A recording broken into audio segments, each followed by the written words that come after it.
Hello, you're listening to a Talk Spirit Anime Cast. My name is Andrew, and I'm joined here with Chris. Yo. Today's episode is our Spring 2025 anime season preview. It is time to dive through the 60-plus new shows coming up to the new season, and I gotta say, I'm super excited, Chris. Yeah? Are you excited? Did you watch my top 10 most anticipated? No, I usually try to go into this as... Oh, so you're doing fresh. it for us. Okay. you didn't do it because you didn't want to watch my video. You did it because of for the podcast. I scattershot your shows, so... He's like, I took one for the team. I hurt myself not watching your top 10 anticipated.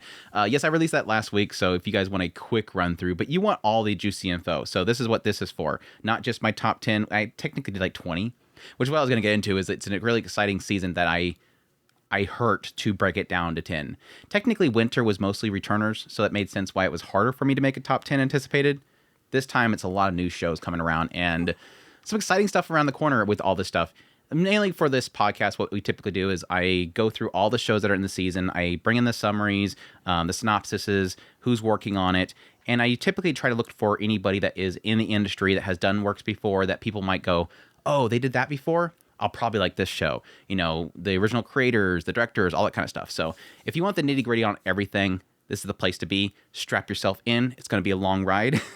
And hopefully you find a lot of good stuff in here for you guys. But yes, as per usual, at talkspirit.com is where all of our links are, social media links, ways to get a hold of us, ways to support us, all that good jazz. We greatly appreciate it. It supports what we do here. It's what provides us to keep doing this kind of stuff. So without further ado, because we got a lot to go through and we're behind on our recording time because Andrew had to get a video up.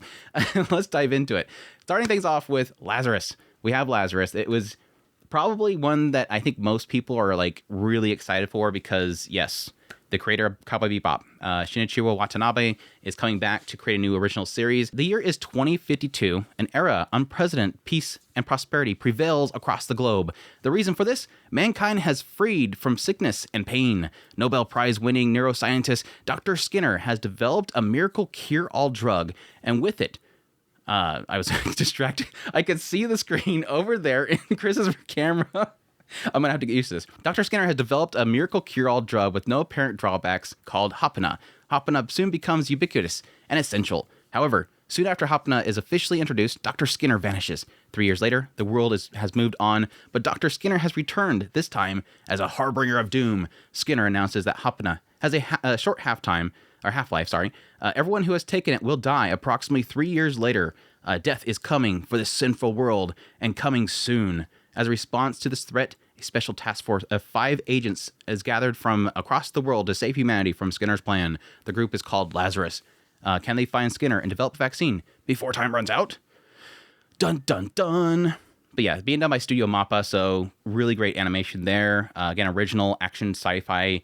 The other interesting thing is, of course, the choreography for the action scene is being done by Chad Stahelski, who, of course, is known for doing John Wick. So cool stuff there. I think that was one of the reasons originally that I was excited for this series, going, holy crap, that dude's got some... I mean, if you give one thing to John Wick, that show has some fun action scenes. So how that transfers into animation...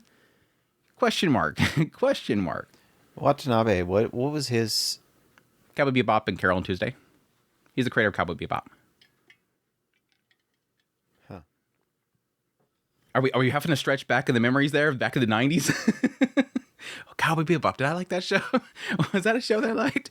But yeah, Shinichiro Watanabe, he's really creative when it comes to sci-fi. Typically all of his stuff takes place in that same kind of sci-fi future, but I would call it like a nearer future than typical. It doesn't get to like super crazy sci-fi. It's typically like, yeah, a planet or two out, having some space travel going on there, that kind of stuff. And so he does some really creative stuff with it. Carol and Tuesday had some rough points in it, but I really liked it. Cowboy Bebop is obviously a legend, so obviously everybody's going to be super excited to see what new comes out of this creator, and this is it.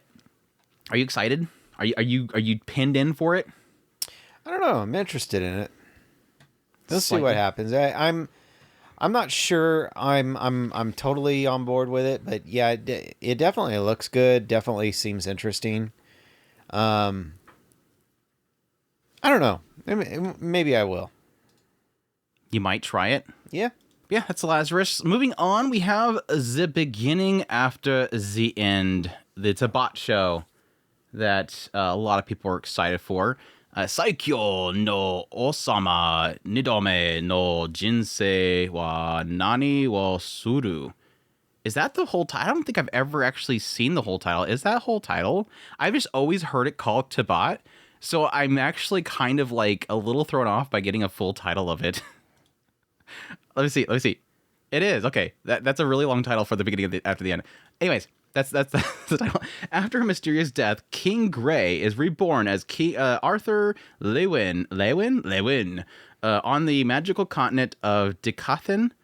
Although he enters his second life as a baby, his previous wisdom remains. He begins to master magic and forge his own path as the years go by, seeking to correct the mistakes of his past life. Studio is ACAT, based on a web novel, action, adventure, fantasy. Director worked on Day Live, Digimon Adventure, and Katanagatari. And the music is being done by the musician behind Danmachi. So it's good music. Good music. What are you thinking, Chris?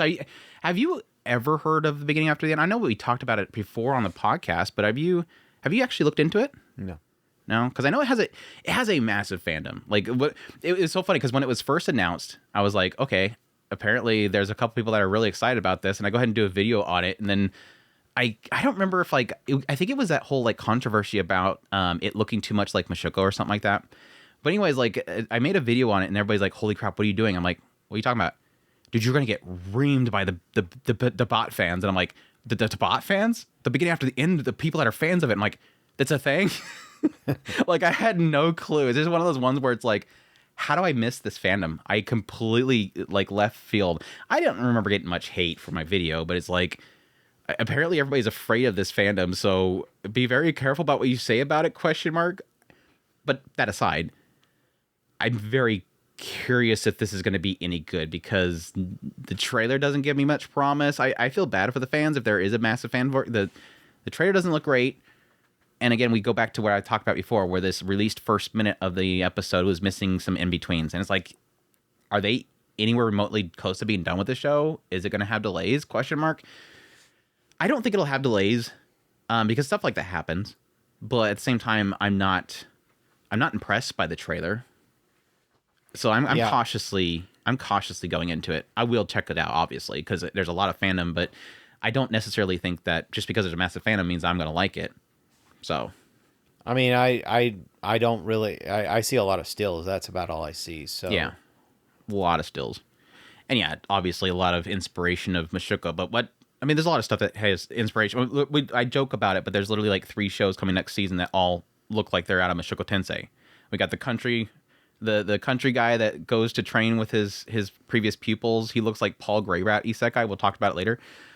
We got the A-Rank Party show is going to be continuing on, and then we have this show. So it's like inspiration's inspiration. It's fine, but I know based on what I've read into it, because I end up reading into it a little bit, it's like, yeah, it feels similar at the very beginning. Obviously, it's not the beginning because he's literally like this king, looks like a tyrant or something from his previous life, and there's like massive destruction caused by him.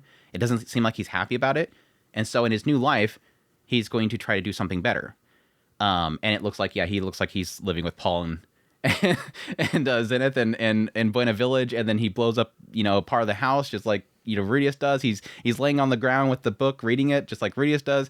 He blows up the house, and then they go out and they do something, and then it's just completely different. Like, once he leaves the town, it's not Mashoko Tensei. It might do something later on, but it's literally like, no, there's nothing else there that feels like Mashoko Tensei. So the joke is completely killed. So I'm not going to go in that narrative completely, but he looks like he's going to go edgelord. So that's where I'm. We'll see. Like I joked about in my video, it looks like Eminence Shadow Sid took over Rudius's body instead of him, so he's gonna go like old like Eminence Shadow mask guy. We'll see. I'm gonna assume he's probably gonna become a vigilante because he wants to do good this time. So it might turn out to be something good. I like the concept of somebody doing better their second time. That's the whole idea of Rudius Greyrat. He starts his new life. He was nasty before. He's still nasty going his new life, but he changes course. He finds a different life. This guy seems like that's what he's doing too. Even though it does seem like, I'm curious how dark his previous life is, because that could play a little bit more into that feeling of what's going to be regret with him if this new life is where he's going. My past life, I literally caused a massacre. Many people died. I killed kingdoms. Now I want to save kingdoms or something. It could be cool. It could be cool. Agree? Yeah. Disagree? Why would I disagree? I don't know. I just figured I'd ask, you know. Sometimes you're like, yeah. not as emphasizing of a yeah. No, you thought I wasn't paying attention. That too. Anyways, let's carry on. Let's carry on to My Hero Academia Vigilantes. We can't have an entire year without one My Hero Academia show. Vigilantes Boku no Hero Academia Illegals. In the world of My Hero Academia, not everyone needs a license to fight for justice. Really? I thought they all need licenses to use their quirks. I don't know. In a superpower society, there is nothing ordinary about evil anymore. Heroes, trained and licensed to protect and defend the public against supervillains, stand above all the rest. Not everyone can be a hero, however, and there are those who would use their powers to serve the people without legal sanction.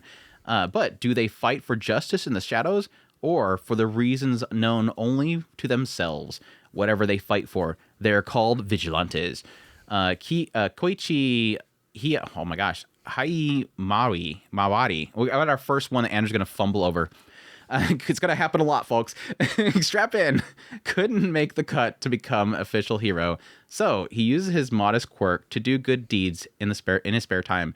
Then one day, a fateful encounter with some local thugs leads him to team up with two other unlikely heroes. None of them really know what they are doing, but they got the courage, the foolishness to try. But they soon discover fighting evil takes more than just being brave. Being done by Bones Film, the new studio Bones Film they created. Sources of manga, action, adventure, drama, fantasy. Director worked on Fairy Gone, Cells at Work, and JoJo's Bizarre Adventure. Series composition writer worked on My Hero Academia, Mashal, and GGO. And scriptwriter worked on the K series. So that was actually an interesting thing that I found from that, is that the creator of K series did the writing for this. So that's sort of tipped a little promise there. I'm not saying that K series is like incredible, but the original K series I did like the original first series of it. So that's about the only thing that's got me a little bit promised there, because yes, for those new here, I sort of fell in love of My Hero Academia, so I'm not like super excited for anything else of it. Just kind of wanted to end at this point. But having that kind of, perked my interest a little bit. I'm not ecstatic about his quirk. I know they're kind of going for the whole, like, he has like that odd quirk that shouldn't be used for fighting crime, but he finds a way to do it. His kowtow, like, sliding on the ground.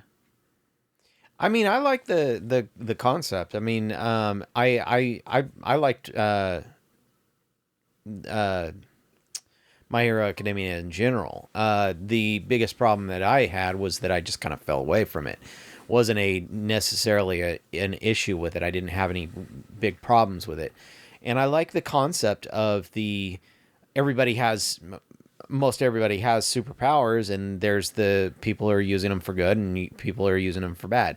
This is basically just slotting itself into the middle where it's the gray. And I like that concept, is seeing the people who are not quite as powerful as the other ones, but they still want to fight evil. So I mean, that's the whole idea behind Deku in general, was that he was he was normal, and that he wanted to fight evil, and so he, through a certain quirk of a certain person, he ended up being a hero in general as well. So, and becomes OP. Yeah, and then cries for bad guys. Cries for bad guys. What are they implying the girl does? She sings and charms them, or I don't know if I actually. I don't think I actually seen her power in use. So he looks like he's a brute, obviously. Again, the main guy is a kowtow slider, it looks like. I don't know. And then it showed one scene where she was in a street and people were watching her, and she looked like she was like an idol. I assume she sings and distorts or something. I don't know. We'll see. We'll see when it comes out. But yeah, there you go. That's My Hero Academia Vigilantes. Moving on to Please Put Them On, Takamine-san. It is time, Chris, for the anime of the season to come out. You were waiting for it. You know it. It's coming. There it is, right there, right on your screen. On the big screen, too. Haite Kudasai Takamine-san. Takamine is a goddess in her high school with perfect grades, athletic prowess, and unrivaled beauty. This student council president is the apple of everyone's eye, including Koshi Shirota, a below-average student with no friends or social prospects whatsoever. But he'll soon find out the secret behind Takamine's unbelievable success. Her underwear. When she strips, she can undo any of her past actions. And now that Koshi knows, Takamine won't let him off so easily. Being done by Studio Leading Films, sources of manga, comedy, ecchi, romance, slice of life. And the director worked on Haden-san and Kotaro Lives Alone. So, good stuff there. I don't know if HANA-Doll picked this one up yet. They need I to. hope. Because, yes, we totally need the uncensored version. Yeah, there is. As uncensored as possible, because this is going to be, even in its best situation, it's not going to be full. Yeah, I don't see anybody has picked it up yet. Bummer. It should. There's like 3 shows this season that need to be. I know where it will be available. That's true. You're not wrong. I don't know. There's a side of me that almost wants to see if Crunchyroll would pick up a uncensored version properly again. I don't remember the last time that we actually had a show that was like that, because most of those ones go to HANA-Doll. But we technically have like 3 shows this season that have uncensored versions and censored versions. So we'll see. Maybe they might pick up one of those. But yeah, I'm pretty excited for this one. When it first got announced, I immediately investigated the manga, and I will admit, I'm hoping the anime will be better, because I wasn't thrilled by the manga. It was funny at first. The concept is absurd. Again, she does something wrong, she pulls him down, time jumps back, and then she, does the proper thing. But then she doesn't have any underwear on after that point. And so what happens is he catches it. Like he apparently he went into like this side storage or something like that and ended up spotting her do it. And then he doesn't get affected by it. And then she ends up doing the skip, but he doesn't get reset too, along with everybody else. And so he acknowledges that now, okay, I'm seeing that this is happening. And she realizes it, and then she just suddenly basically pushes him into having to carry around her underwear, basically. So he's the one that has to manage the underwear that she puts back on, because when she pulls them down and time goes back, she loses them. So she has to go get some new ones to put on. It's a very expensive endeavor, probably, because she doesn't just use any underwear. She has to use the lacy ones, obviously. But yeah, it's kind of funny in that regard, is that she's kind of turning him into that. Now, the problem that I had reading the manga was that it was absurd at first, but what I found is that I was wanting them to do creative things with it, and they weren't. Like at some point, they just kind of got stuck in the status quo of she just becomes a teasing girl. And that was my problem, is it just turned from absurd concept with time jump to just teasing girl, and then eventually starts turning into developing the romance, which is a plus side, because it does try to get into them actually having a relationship. So that's my hang up there, is that if you're coming to this for the quirk of the time travel, they don't do really anything with it. It just feels like they just are not creative with it at all. But the writer does want to go into more teasing girl stuff, and yes, how very forward she is, and how he kind of dodges around it left and right. So that's kind of what you end up turning it into. So for that reason, it's got plenty, obviously. So yeah, I mean, for the PV to be this daggum lewd, I mean, it's gonna be crazy. Lewd. Just hopefully the uncensored version, because I don't want the stickers. It's doing the stickers thing. I don't want the stickers thing. Just hate the stickers thing. Are you on board? Absolutely. Or are you gonna be like, gross? No, Gross. I'm probably going to be gross. I'm going to be going down the bad route. Take the bad route. That's Please Put Them On, Takamine-san. Another one I'm excited for. Another one that's my most anticipated of the season. That is Witchy-Wachi. Witch Watch. Otogi, a high school student who comes from a lineage of ogres, enjoys a peaceful, ordinary life until his childhood friend Nico moves in with him. Nico is a witch in training and chooses Morihito to be her familiar. Morihito Otogi. Sorry, I didn't say his first name. Morihito to be her familiar. While Nico is thrilled to reunite with her old friend and crush, Morihito is tasked with the perilous duty to protect her from foretold calamity between the unpredictable chaos caused by Nico's magic and the awkwardness of sharing a home. Their lives become a whirlwind of supernatural hijinks and threats. Being done by Biberi Studio, the sources of manga, comedy, drama, fantasy, romance, slice of life. And we have the director that worked on Dark Gathering, Tonikawa, and Magical Destroyers. And this year's competition by Deko Ako, and music done by, we have a theme song by Yoasobi. And the creator of the original source material is Kenta Shinohara, who worked on Astro Lost in Space and Skit Dance. So that was kind of a plus for me, was Astro Lost in Space. Are you on board, Chris? Are you? Hopefully it won't be a Nokotan. To my dear friend Nokotan. Are you on board? Are you sold on this one? Kind of. It's quirky. Is it too fooly-cooly? No. No. She's too cute for it to be a fooly-cooly. It's too cute. The too cuteness offsets the fooly-cooly nature. Yeah, she looks cute. It looks like just goofy kind of witch shenanigans, and I mean it could be fun. I definitely could. Yeah, when you see the first PV of this one, I was pretty sold on it. It just I find her to be just a bundle of fun. She looks goofy. She looks like she's trying. It kind of gives me the impression that she's trying to use her magic to impress him, and it just doesn't seem to work because he's very kind of more serious looking, and constantly trying to put on the charms for him because it seems like she's just, again, it says that she's an old crush. She's trying to win him over, but it doesn't seem like he really cares at all. And so there's a lot of like her trying to put herself out there, and he just doesn't seem to care about it, or her doing magic seemingly to impress him, and it just blows up in everybody's faces.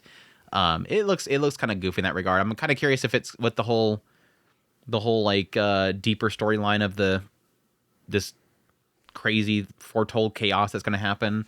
But I'm on board. It's got a fantastic cast so far. I'm on board. I like it. Witchy-Wachi. Are you ready for some heartbreak for childhood friends, Chris? I know I ain't. We have losing childhood friends coming, Chris. Are you excited? Depends on the situation. Depends on if the girl's cute or not, right? Can a boy and a girl friendship hold up? Parentheses. No, it can't. Close parentheses. Danjo no yujo wa seiritsu suru iya shinai. At a rural junior high school, a boy and a girl vowed eternal friendship, and 2 years passed smoothly in their relationship. The story follows the lives of two young people, Inuzuka Himari, who's yet to find her first love, and Natsume Yu, a flower-loving boy who remain best friends in their second year of high school, together in the gardening club. Sometimes Hiyori will tease him by saying things like, "If you can't get married, I'll have to take the blame. It's hard to tell when your brother calls him brother-in-law." It's hard when your brother calls him brother-in-law? Her brother calls him brother-in-law? That's weird. Anyways, synopsis throwing me off, sorry. But when Yu is reunited with this first crush from the past, the wheels of their relationship suddenly start to turn. Will Himari's newfound feelings help her break free from her ideal friend status? Okay, I for some reason missed that before. That doesn't really break the childhood friend thing. Because technically she is the blue-haired girl is the childhood friend, I'm assuming. The blue-haired girl is the childhood friend, and then suddenly out of nowhere, the black-haired girl shows up, and she is his first crush. But it doesn't imply that she was a friend. I was about to say, so is it going to be one of those things where technically they're both childhood friends? I don't think so. They could be, question mark. I'm gonna assume not. And it's just gonna be the black hair girl shows up, and the black hair girl always wins because they have long black hair and they're always the prettiest in Japan. For some reason, Japan really likes long black hair. No, they love blondes. No. I'm trying to think of an anime where blonde hair character is like the one that wins in the end. No. Wait, no. Yeah, there are some good ones. Anyways, JC Staff's working on it. Source is a light novel, comedy, romance. Director worked on Sugar Apple Taiga, Fairy Tale. Blonde? Sort of brownish, yeah. I'm sure you could find plenty of blonde hair girls that win in the end. Yes, Golden Time. I think she was blonde hair. I know one that didn't win. Your Lie in April. Oh, too soon, Andrew. Too soon. I'm gonna get so much hate for that one. You know who didn't win? The girl from Your Lie in April. Hey, you, Honeyworks is working on the theme song. So, what do you think, Chris? I think you. Chris, what do you think about the show? Major Chris, faux pas. Chris, what do you think about this show? She's cute. Love the choker. I'm stuck on the choker. I'm probably gonna watch this strictly for the choker. No, she's great. I like her. Is she trying to imply something? Yeah, I think she's trying to. She's like, I'm right here. Just latch something onto there. Just latch something onto there. Yep. It is cute. Look, it shows like a last moment. Like she apparently had longer hair. Girl, why? Why do they have to cut the hair? And there's the evil thieving Neko. She looks cute too, but no, you know that she's a student council president. She looks like it. She looks like strictness. That's why she's got like the death claw grab on Childhood Friend. Just death claw lifts her up. I don't like it. I don't like it. I wear this choker for you. It's right there. Just nip it on there. Climp. I'm gonna still watch it. It looks cute for sure. So yeah, that's can a boy girl friendship hold up? No, it can't. Let's move on. Do you remember a show called After the Rain, Chris? Yes. It was the one with the young girl that like fell in love with the dude. Yes. The old dude. You're bringing it back. Creator. The creator worked on this one or created this one. Kowloon, generic romance. Welcome to Kowloon Walled City, a dystopian landscape where people are brimming with nostalgia and where the past, present, and future converge amid the hidden emotions and extraordinary daily lives of the men and women working in its confines. A tale of romance begins to unfold for real estate agent Reiko Kujirai. One that feels as familiar as Kowloon itself. A tale of romance begins to unfold for a real estate agent, one that feels familiar as Kowloon itself. Kowloon, the city where people are brimming with nostalgia. These synopses, dude. These synopses, okay. Arvo Animation's working on it. Source of manga, drama, mystery, romance, sci-fi, slice of life. Director worked on Smartphone Isekai as well as Do You Love Your Mom and Her 3-hit combo, blah, blah, blah. Series composition writer worked on Oshinoko. And again, like I said earlier, the creator of the manga for this source material was the creator behind After the Rain. So, Love After the Rain? Was it Love After the Rain? Anyways, what are you thinking? Are they saying that there's 3 time frames involved in the same spot? It says that it's a townscape brimming with nostalgia where the past, present, and future converge. So I'm guessing it could have like an aspect of time is being merged. Does it give a sense that like things are shifting?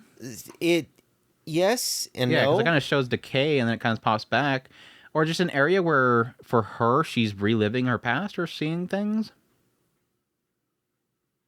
It has a mystery sci-fi element to it, so I'm gonna guess there's gonna be breaking. There is clips where, like, she's there and not there at the same time, like a shadow version of herself, like this clip here.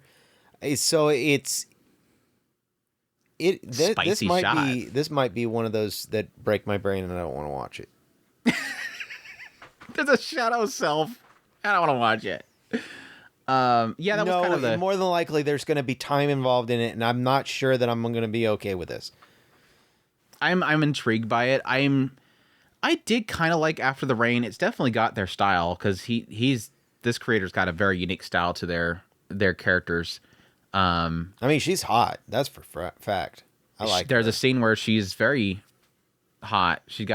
It seems like it's very hot in the room, and she's got it all tied up and everything. It's got me intrigued by it. Again, I'm with you. I'm completely lost on what the hell is going on, even after reading the synopsis and watching the PV. But I'm hoping it's not confusing and it's easy to follow. I mean, After the Rain was pretty easy to follow. It's kind of I don't know what else they might have worked on in the past besides what's been adapted. So they might be entrenched in mystery and whatnot. But I'll be curious if it's something they can actually pull off. I've heard a couple of good things about the source material, so I'm on board. I'm going to go into it not expecting anything and hopefully get surprised. Yeah, right there. It's super hot. Kowloon Generic Romance. Check that out if that's interesting to you. Let's move on to the Paul Gray Rat show. I'm actually slightly excited for this one. He looks cool. The Paul dude in this one looks cool. He's got cute Nanahoshi and Edison and Sylphie with him. There's no Roxy character, though. That's the only bummer. I don't see a Roxy character. Never mind, I want to watch it. I don't want to watch it anymore. From Old Country Bumpkin to Master Swordsman or Katai Inaka no Osan Kinsei ni Naru. Beryl Gardenant, a self-proclaimed humble old man, is a sword instructor at his dojo in a rural backwater village. In his younger years, he dreamed of glory as a master swordsman, but those days are long behind him. Out of the blue, he receives a visit from a famous former pupil of him, who brings him world-shattering news. He's been appointed as special instructor for the Knights of the Liberian Order. With his new life now turned upside down, Beryl travels to the capital and reunites with some of his former students, elite knights, and an ace wizard, and even an adventurer who attains the highest guild rank possible. But why did they all want his tutelage? As far as he's concerned, they clearly don't need him anymore. Can Beryl live up to his new position? And will he ever get a moment's peace away from his adoring students? Oh, poor you. Say it together. Oh, poor you. There's totally a Roxy. What are you talking about? She's right there. Where? She just was on the screen. That's the Nanahoshi character. Oh. She's a magic. Is that what you're doing? I guess you could do it. But no, Roxy's got to have the cute little blue hair. Yeah, that's like the girl from like the girl from A Rank is totally the Roxy character. You totally are just dismissing her because she's not. It's got to have the blue braids, man. Hair. It's got that blue braids. I understand. Anyways, Hayabusa Film and Passion is working on it based on a light novel, action, adventure, comedy, fantasy. The director worked on Loner Life in Another World.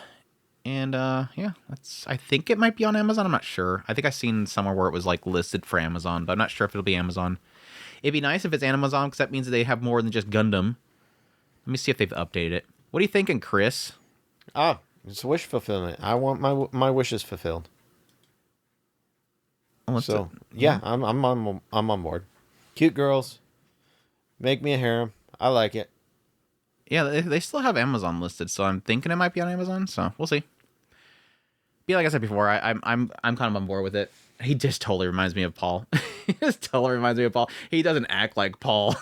He does not act like Paul. Paul's a dirtbag. This guy does not look like a dirtbag. He just got the hair. He's got the hair and the facial gruff to him. Maybe he's like a Paul the moment that Zenith tied him down. Maybe that's what it is. The moment that Zenith kind of whipped him down, that this is that Paul. I don't know. Definitely not the past Paul when he was a dirtbag training in the sword or later on. Anyways, I'm excited for it. I'm kind of concerned if it'll be too slow life for me. Because it does kind of emphasis a lot. There's a lot of emphasis there in the idea of I just want to have a chill life, but they keep dragging me back in. But the girls look cute. It looks decently animated. There's a couple of rough spots in there, but I'm on board. So Good stuff. From old country bumpkin to master swordsman. My pupils just are damn thirsty for me. That's the subtitle.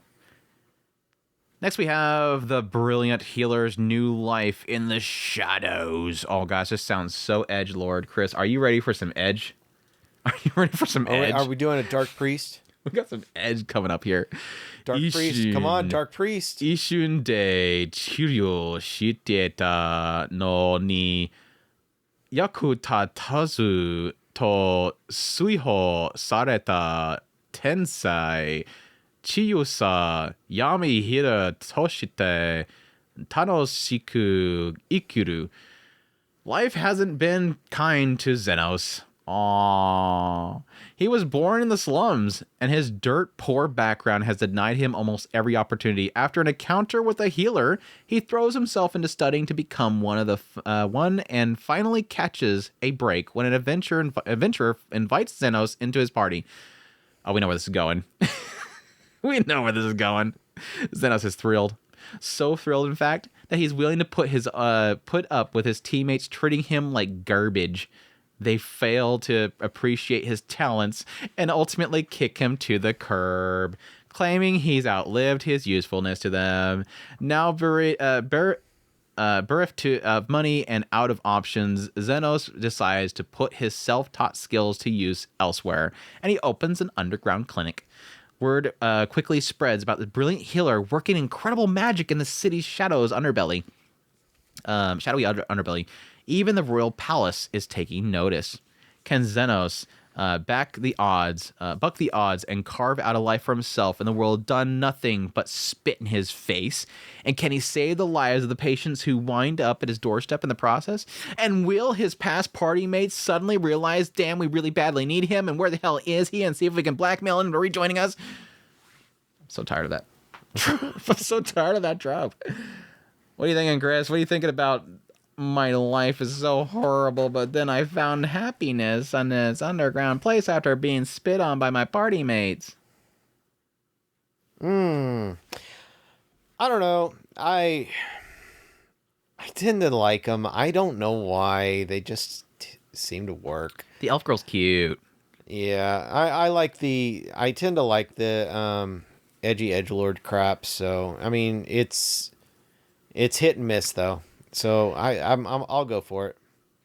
It probably work for me. Yeah, I was about to ask, and I'm assuming that she's probably the from the royal palace. Do you think the royal palace doesn't like him doing it?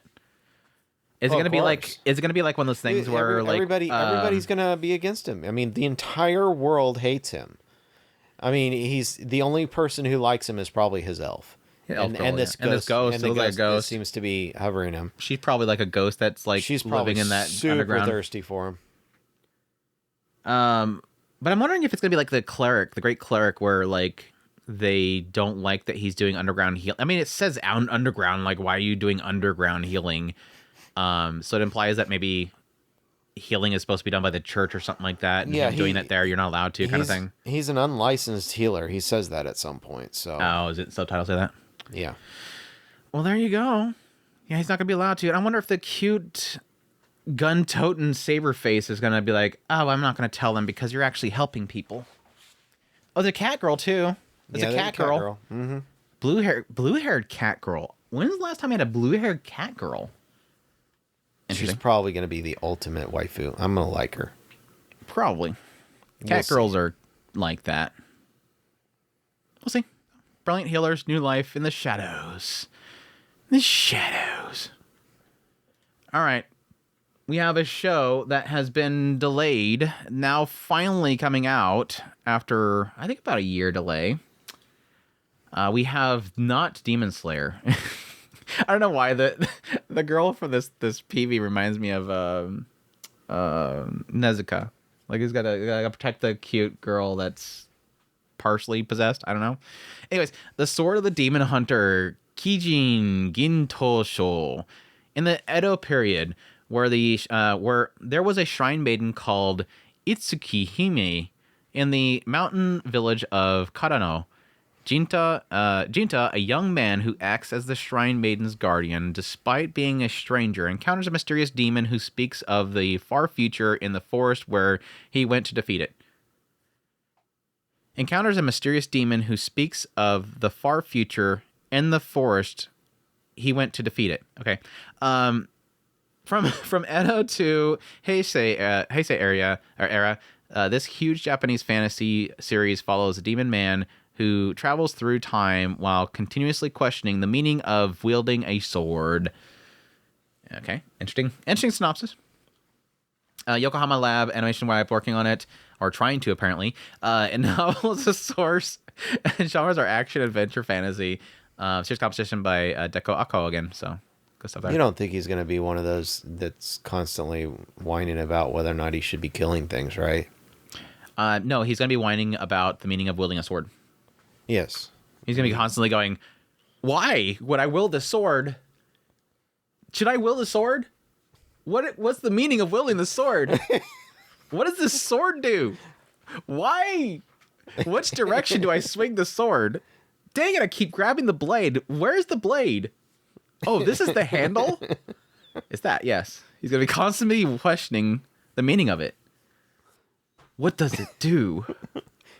Why do people scream one of life's greatest questions?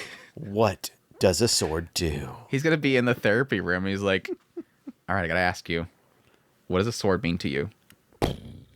Doc, I keep asking myself the same question. I can't come up with the answer. What do you want from me? So, calm down, sir. You don't need to speak like that to the sword. Did you blow your brain yet? Did you blow your brain yet? Don't need to speak to the sword like that. Leave the sword alone. Yes, I understand. I know he always does this, sword. You just calm down. Now, listen to me. Anyways, joke dead. Should I turn the blade backwards? I could be another Rurouni Kenshin.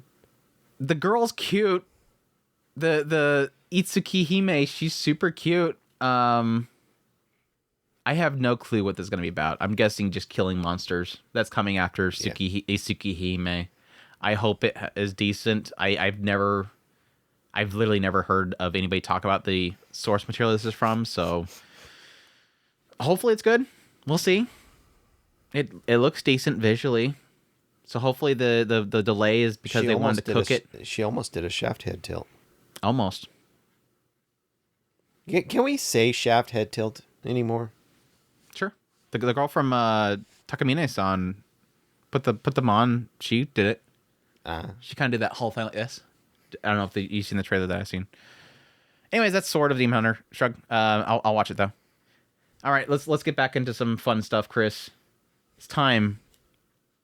Drum roll for the scariest and yet most anticipated show of the coming season. Rent-a-Sister, or otherwise known as the Children of Shiunji family. Shiunji ke no kodomo tachi.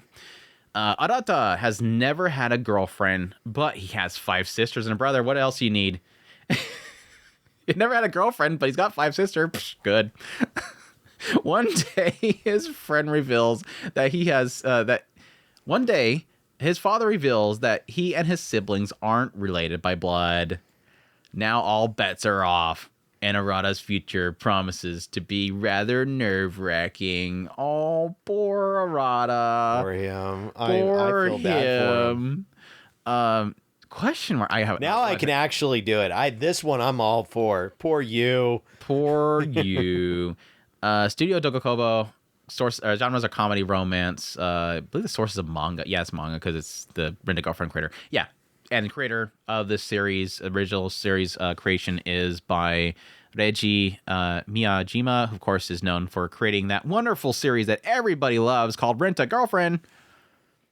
And yeah, we found out the hard way that we are the only ones who don't like it. Oh, there's a lot of people who hate it. There's I don't think I know anybody that's like legitimately I like it. Oh. Most people just kind of echo, like Giga can say like, oh, it's trash. I like trash. Like, just say you don't like it. Just admit you don't like it. Just say that at this point you have Stockholm Syndrome. Just admit it already. But no, that was definitely a sticking point for me because when I seen the PV for this originally, I'm like, holy crap, this looks so freaking cute. The girls look so freaking cute. You got like this, I don't know, Shizuka looking girl, and she's like, I daisuki you in the shower and stuff like that. And I'm like, I'm kind of curious if she said that before the father reveals that, or if she's like in response to the father saying that she's the first one to take the leap, because it seems like she's the first one based on the PV that I've seen. But obviously it seems like all the girls are like suddenly triggered to kind of go after him. It looks like at least the quiet one, it looks like the blue-haired one are the first two to kind of take the leap. Probably the pink-haired one will be the last one to try it because she looks like the Tsundere. But seeing the PV, I'm like, it looks great. It's Dogokobo. It looks fantastic. It's super cute. The seiyus are just phenomenal. Like a great cast of seiyus. I'm like, I'm all board. I'm on board. The hang-up was when I finally looked into who created it, and that was the Rent-A-Girlfriend creator. And I'm like, no, I don't want to do this. I don't want to get into this crap again. But then it dawned on me, Chris, why don't I like Rent-A-Girlfriend? Well, we all know that you have this hot burning love for the main character. Yeah, I was running where you're going with that one. I was wondering where you're going with that one. I hate the main character so freaking much. So the reverse of love. So you actually hate him. So if all my hatred for Rent-A-Girlfriend is the main character, then logically speaking, as long as we have a different main character and it's not written after the author, who's completely unbearable, at least the character is, then it should be good. He doesn't look like a obnoxious, annoying dude in the PV so far. He just seems like just a cool dude, like a self-insert cool dude. I don't know, maybe he might have some personality in there. I haven't seen any in the trailers because the trailers seem to be so focused on all these damn cute girls. So maybe whenever I see like him in action, maybe I might not like him, but look, I have hot girls. I have hot girls. Here, I'm selling you hot girls. Yeah, basically. Which one? Pick your girl. Pick your girl. Don't worry. Once you get the first 2 episodes done, I'm going to invite you to 5 more girls.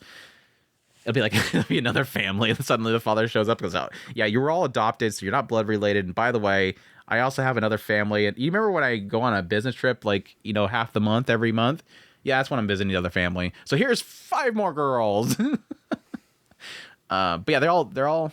You got the tomboy girl, you got the silent cute girl, you got the nerdy girl, you got the tsundere seeming girl, you got the athletic girl. It's got them all. I already said the athletic tomboy girl. And then it seems like, I don't know, big sis girl. That one like there, big sis girl. She's got the shake going on. She's gonna be a drunkard. Probably. I'm on board. Until he annoys me. Until the main character annoys me, I'm on board. So as long as he doesn't turn into the hell his freaking name is, I don't care what his name is. What about you, Chris? You haven't said really anything besides to make fun of my hatred for Rent-A-Girlfriend. No, I think I'm gonna try it. I kind of want this to work.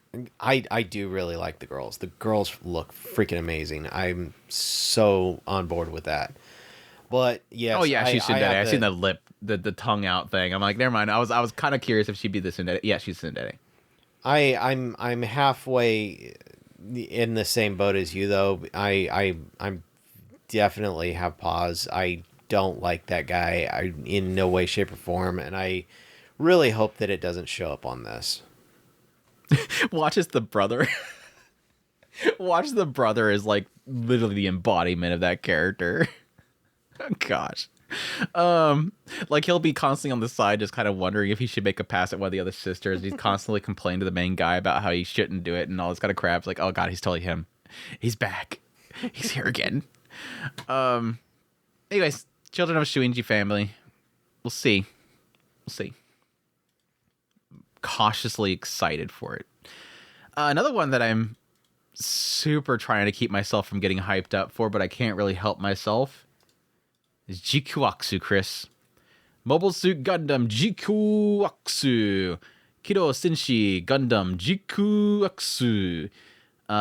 Amate Yuzuriha is a high school student living peacefully in the space colony floating in outer space. When she meets in a space colony floating in outer space, where else is the space colony going to be? It's inner space, Andrew. In the ocean. Space colony in the ocean of Earth. Sorry. I don't know. I literally read that same synopsis before, and it's the first time it stood out to me. A little bit of redundancy there. When she meets a war refugee named Nyan, Amate is drawn into legal mobile suit dueling sport known as Clan Battle. Under the entry name of Machu, she throws herself into fierce battle day after day, piloting the GQuuuuuuX. Then, an unidentified Gundam mobile suit, pursued by both the Space Force and the police, appear before her, along with its pilot, a boy named Shuji. I like how that's so close to Shinji. A boy shows up that looks like all like depressed and doesn't want to get in there, named Shuji. Just put that pin in that one. Now, the world is about to enter a new era. Is there a Char in there too? There was a Char. There can't be a Char. They can't do that. Well, no, it can't do Char. It's totally Char. They can. I mean, it's Sunrise. They could. They could have a Char character. I'm telling you, Char was in here. Char. Anyways, yeah, of course, the reason why there's like massive excitement is, yes, it's Gundam, but the fact that Studio Khara is working on it, along with Sunrise, and for those who don't know, Studio Khara is the studio for Hideaki Anno, who is the creator of Evangelion, and yes, this is being scripted and storyboarded by Hideaki Anno, which is the creator of Evangelion. We also got series scripts and series composition by Yoji Kido, who worked on Evangelion, as well as Bungo Stray Dogs. Character designer who worked on Katana Gatari. We got the mechanical designer that worked on Evangelion and Gunbuster R. What else you want? And Gunbuster. And what else? What else you want? You want anything else? Do we need anything else? Char. He's coming. Where is it? Did he got the visor and everything? Yeah, he had the visor. You had the visor? It was I'm Char. waiting. Where is he at? I think you're lying. End. You're lying. I'm not lying. I'm telling you. Yeah, I'm massively hyped for this. The music's incredible. The designs are incredible. I know that's like a sticking point for a lot of people is the fact that the characters don't look Gundam. It's again Katana Gatari for me. For those that didn't watch Katana Gatari, he is in there. It's legit him. Like I thought you were saying it was a look-alike. I don't know how I missed that. That was Char. So is this tied to the? Is this UC? It didn't say UC on there. It's got to be a random cameo. They're just like, don't worry, hey guys, this is actually Gundam, and they just throw Char at the end of it. Even though he's not in the show, they're like, hey, look, Char, it's Gundam, because I mean it's a massive departure visually for them. But again, like I said before, I love Katana Gatari's visual design, and I like this one, very unique to the Gundam franchise. I think the only thing that's I'm kind and I like the directing on it so far. Everything kind of looks like it's placed out and everything, just like Hideaki Anno would typically have for like, just them randomly in the town or whatever. It's got his feel to it. My only hang up so far is some of the combat sequences look yawn. Like there's this whole segment with her kind of flinging around the air and then she hits something and it blows up and I'm like, hopefully there's a lot more to the actual Gundam fights and mobile suit fights than just that. But if just for the character moments and the story and the background and whatnot, I'm hoping it's gonna be really good. But I'm trying to keep myself from getting too hyped because I want this now. I'm mixed. I don't know. Hideaki Anno, I like in general concept, but as far as having him do Gundam is not exactly something I'm real sure I want to do, but I do like the art, the style. I love it on that respect. So I mean, I'm in the middle in the on board process for this. I think I could do this one. Yeah, I think that obviously the question mark is if Hideaki Anno is even involved at all. Let's be truthfully honest. There is still the question mark. Name on there. Yeah, there's still the question mark. Obviously, if he's even involved at all. But I like I said before, I could probably tell the moment that I start watching it. There's probably gonna be some fill in there of him that won't be escapable. But we'll see. If Hideaki Anno is in there, he'll probably just laugh at us for watching another one of his shows. This is pretty much all I get from it. Brain melt the end of it. Just brain melt the end of it. Just give it just a bunch of really scrap squiggle lines at the very end of the last episodes. Just as a big... That'll be like his ultimate like F you to the entire animated... Like he literally went back and rebuilt all of Evangelion just to make people happy. They still weren't happy.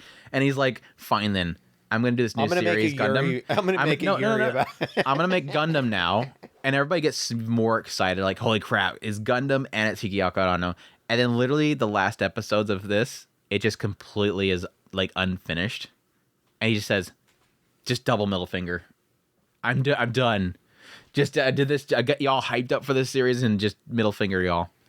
That'd be great. Anyways, I'm pumped for it. Also, Gundam GQuuuuuuX. Let's move on to Summer Pockets. Summer Pockets time, Chris. We got our key show. Key. So, time to find out who's dead.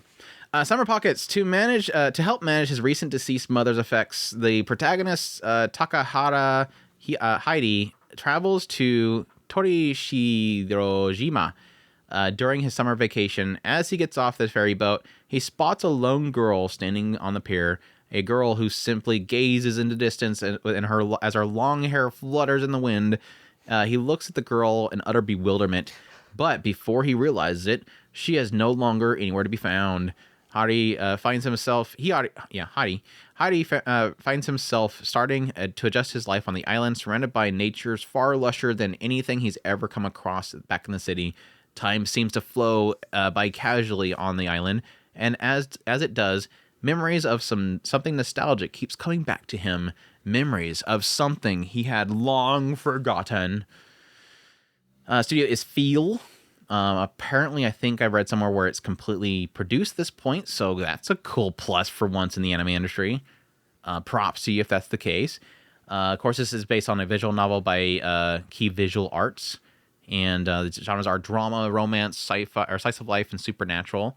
Director worked on Remake Our Life and Akame ga Kill, and again, the concept is done by Jun Maeda of course, Visual Arts, and music by Jun Maeda.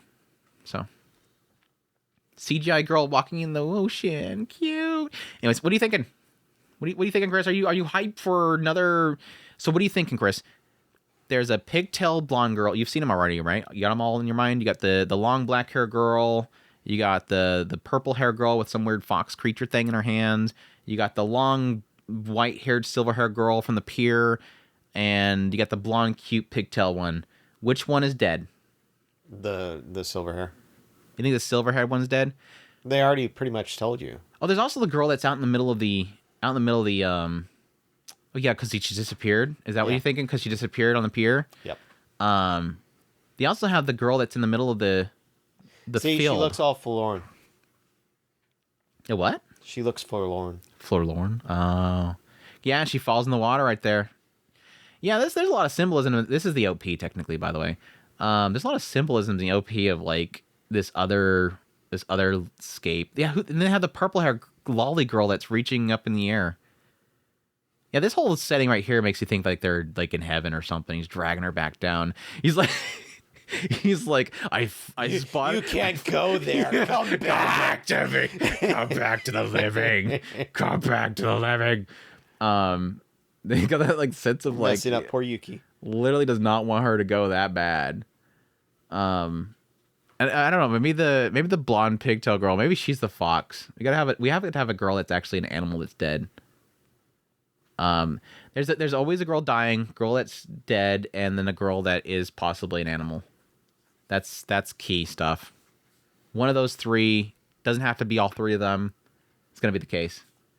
Or one's like a tragic family. I'd probably the long black hair girl with the two kids. She's obviously probably her family's dead. She's living on her own. She's got troubles. I don't get the fox thing. That's just got to be like they just create a weird creature thing to make plushies out of. Mysteriously random animal that we're just going to create out of nowhere. Nobody questions why this weird creature thing is here out of fantasy by the plushes. She's the main love interest for sure, though. Yeah, he keeps looking at her. She's going to be the one that wins in the end. She's the cover girl. And that's the girl that's really like into him and she gets heartbreaking. It's her too. She looking sad. OP looks good though. Visually on the OP, that looks really good. What are you thinking, Chris? You on board for some tragic girlfriends? Okay, what are we? Did we ever figure out our scorecard for Key? What our scorecard? 3 misses and 4 goods. I don't know. I think the only ones I really had a problem with was like Prima Doll was okay. Charlotte was okay. So I don't know. I'm usually good on them. I mean, I have a lot of older ones that I really liked of theirs. That's my problem. Is like I have a lot of older ones that just really work for me, like Key, Clannad, Canon. Did I say Key? Yeah, Air. Canon. You meant Air, Canon, and Clannad, and there's one other one I'm trying to think. Angel Beats. Like they get a lot of stuff out of them is up there for me. So it's just like only like Charlotte was okay, and then like Prima Doll didn't really work, and then Rewrite was just a bad. I don't think that just didn't work for an adaptation. I just don't think I'm totally on board. I mean, I do generally like Key, so we'll see. If anything, you'll have really good music. His music always is just so freaking nostalgic feeling. Gets the feels, man. He just gets the feel of his music. Anyway, that's Summer Pockets. Let's move on to some ecchi again, Chris. Let's move on to some ecchi again. We got the Yandere Elf coming, Chris. It's coming, Chris. Yandere Elf is coming. Yandere Elf, she chased me all the way from another world. Chotto dake ai ga omoi dark elf ga isekai kara okakate kita. This one is Hinata did it. He got reincarnated into another world, took up the mantle of the hero, and slew the dreaded demon lord alongside his party of fellow adventurers. As his reward, he was returned to Earth to resume a normal life. Or it would be, if it weren't for the fact that the Dark Elf companion, Maribella, decided to travel to Earth to come and live with him. Now she uses her arcane talents to ward off any potential romantic rivals and captures Hinata's affection. Damn, they definitely go with the yandere thing. She's like, get the hell away from my boy. Get the hell away from my boy. The studio is Elias, this is the unfortunate part. He did Plus Size Elf. Sources of manga, genres are comedy, ecchi, fantasy, romance. Director worked on Plus Size Elf. Series composition writer on Plus Size Elf. The creator for it is the creator of the original manga is Sora Nakano, who of course did Slave Princess Olivia. What are you thinking, Chris? Looks like butt. Good butt or bad butt? Good butt or bad butt? That sucks because you're using my joke that I used for the later one. No. It's not the good, not the good butt. No. Here's my thing here. Like I said, Elias, Plus Size Elf Studio. That basically literally the team that did Plus Size Elf. Now this could have a higher budget, and thus it could technically look better than what Plus Size Elf did. Which for those that didn't watch Plus Size Elf, it had a decent trailer of mostly action stills. And I'm getting that with this trailer.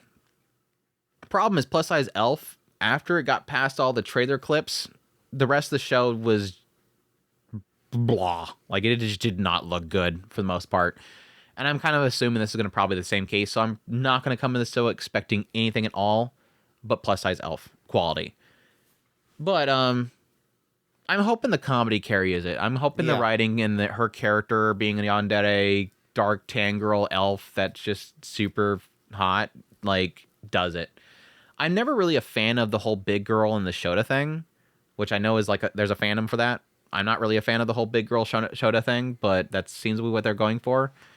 That might be a little off-putting for me, but at least she looks like a dork. Hopefully that... I'm hoping her darkness carries it. Can her darkness carry it? Can dolkness carry it? She's gonna be my no dolkness. What do you think? That's pretty much. I mean, I could only hope that the comedy carries it because, like I said, I mean, the first clip was to give you guys an idea. The first clip shows a classroom, and my eyes immediately go to one of the characters off to the right, and her body proportions are all goofy because of the daggum desks. So like it looks like they took her, split her up a little bit, and put the daggum desk in that little space.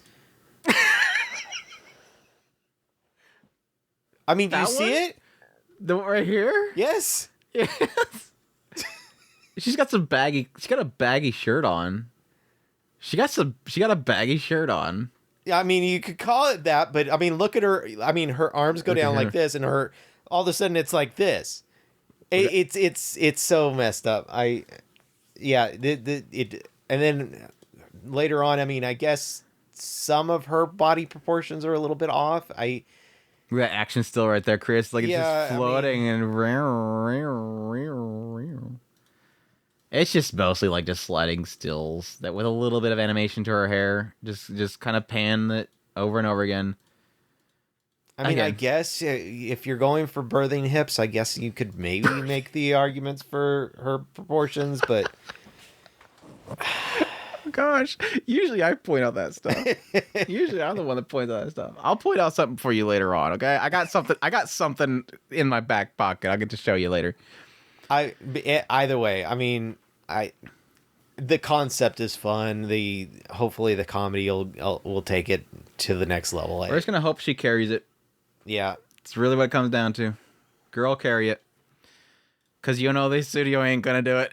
You know that studio ain't gonna do it. I mean, I generally enjoyed the plus size elf. So I mean, who knows? Who knows? That's the Yandere elf. Let's move on to your Forma. Your Forma. In 1992, a pandemic of viral encephalitis shook the world. The medical technology that saved humanity evolved into your Forma, an evasive, informative device implanted into the brain. In this world where every sight, sound, and even emotion is recorded, investigating major crimes means diving into collective data, a job reserved for special detectives called electronic investigators. Echika a prestigious electronic investigator. I like how they have to do that twice. Investigator. Assigned at an astonishingly young age, stands isolated by her exceptional talent. Her newly assigned partner is Harold, a blonde, blue-eyed humanoid amicus. Together, this unrivaled duo will expose every hidden secret. Being done by Geno Studio, so based off a light novel. The genres are action, drama, mystery, sci-fi. The director worked on Goblin Slayer and Girls' Last Tour. Serious composition by the worker that worked on Shangri-La, the worker that worked on... My voice is messing me up now. Shangri-La Frontier and Kuroiwa is impervious to my charms. Well, you up for some... I called it like Ghost in the Shell meets Id Invaded. I'm getting that. With a little bit of Lazarus in there, because apparently you have this disease that's cured by something and it ends up being bad for society. Yeah. I mean, it looks cool, but not really all that interested in it, honestly. Yeah, I think my biggest question mark is I heard that this is supposedly like the third volume or something, because like these two apparently didn't work together. Like they met each other before this. They look like they're in a relationship. So it looks like they close. They close. I'm all for it. I love things like, again, it invaded, Ghost in the Shell, tapping into the Matrix, collective mind stuff. I eat that stuff up. So I'm mixed on Geno Studio. They're kind of a mixed bag, so hopefully they keep this one together, but I'm totally on board for the story. So I'm pretty hyped for this one. This is up there as one of my most anticipated the season coming up. So I'm good. I'm excited. Your Forma. Here's another possible trash fire studio situation. This is one of those trailers I'm like, man, if that's what you got, if that's the best you got, this ain't good. I am the evil lord of an intergalactic empire. Ore wa seikan koka no akutoko ryushu. This one is, in his last life, Liam lived as a moral, responsible person, but died deep in debt and betrayed by his wife. Reborn into the ruling family of a vast interstellar empire, Liam knows that his life is divided into Liam knows that life is divided into the downtrodden and the ones who do the stomping. So this time, he's going to take what he wants and live for himself, but somehow things refuse to work out that way. Despite doing his best to become a tyrant, Liam's decisions lead to nothing but peace and prosperity for the Empire under his rule, and he just gets more and more popular. There you go. Studio is Quad. Source is a light novel. Action, adventure, comedy, ecchi, fantasy, mecha, romance, sci-fi, magical girl. What else can we throw in there? Joking. There's no magical girl in it. There probably is. Director worked on High School DxD and Orient. And series composition writer worked on Sakurada Reset and Mirai Nikki. Creator is the creator behind Trapped in an Otome game. Damn, this guy has no luck, do they? I'm feeling it now. I completely make the connection now. It's kind of similar to what they did with the Otome. Life is Tough for Mobs. Like at some point he kind of turns to a jerk, but then it works out for him kind of thing. But yeah, that's definitely up that creator's alley. But damn, like even Tougher Mobs was not visually good. This one's kind of same quality-ish. Oh, that's what's going on here? What? That it just doesn't look good? Yeah, visually it's not looking that great. I mean, if you spotted that jank on that girl on the desk, and you got to be spotting a lot of jank here. Yeah, I didn't much care for it. I just was letting you say it first, so I was. Oh, you didn't want to jump. I was hoping you would put Yandere. Chris, thank you. Chris, thank you. Yeah, I was hoping you would put Yandere Elf back on here because it looked better. At least that one didn't have a jank. Well, no, this one doesn't got a jank girl on the desk. It's got some boobs. There's some good, good animation that's about there. the only thing that was moving. There's the budget. I mean, there's that budget. Look, cha-ching right there. They were moving two things in that screen. They were moving the background, and her boobs were going up. That's like 6 frames, dude. No, this is probably like an image that's probably like that big, and it slides for a couple seconds. But that jiggle. Watch. I mean, you could almost put that on slow mo to see how all that you were seeing was the background moving and her boobs. Hold on, I gotta check it. Hold on, let me speed 2.25. Is that slow enough, or is it gonna be too fast for us to see that action? Probably. 1, 2, 3, 4, 5, 6, 7, 8, 9, 8. I almost thought I was gonna do another frame, but the boob stopped. Anyways, what are you thinking, Chris? Concept interesting. It's the PV, it looks all over the place, so not sure what the hell's going on. So I mean, I would like to get a little bit of context into what's going on the screen, but as it stands right now, nothing looks good. It's all over the place. So sure. And like I said, it makes sense now because like this writer likes the whole like fantasy setting, and then out of nowhere mecha. Just like, again, Otome games Tough for Mobs. It was like a fantasy world, then suddenly out of nowhere, mecha battle. Like, he gets artifact mecha, and then they're doing a mecha arena, and then back to just Otome game fantasy. They got to get their mecha in there. I don't know, just for the fact that it's the creator of Otome game is Tough for Mobs, I will definitely be wanting to check it out, and hoping that it works out well, but I'm not going to expect it visually to be good at all, because it's looking pretty rough already from the PV. We'll see. I'm an evil lord of an intergalactic empire. All right, Chris. It's time for horses. Are you ready for horse waifus? Sure. Let's go to horse waifus. It's been a while since we had an Musume. We have Cinderella Grey.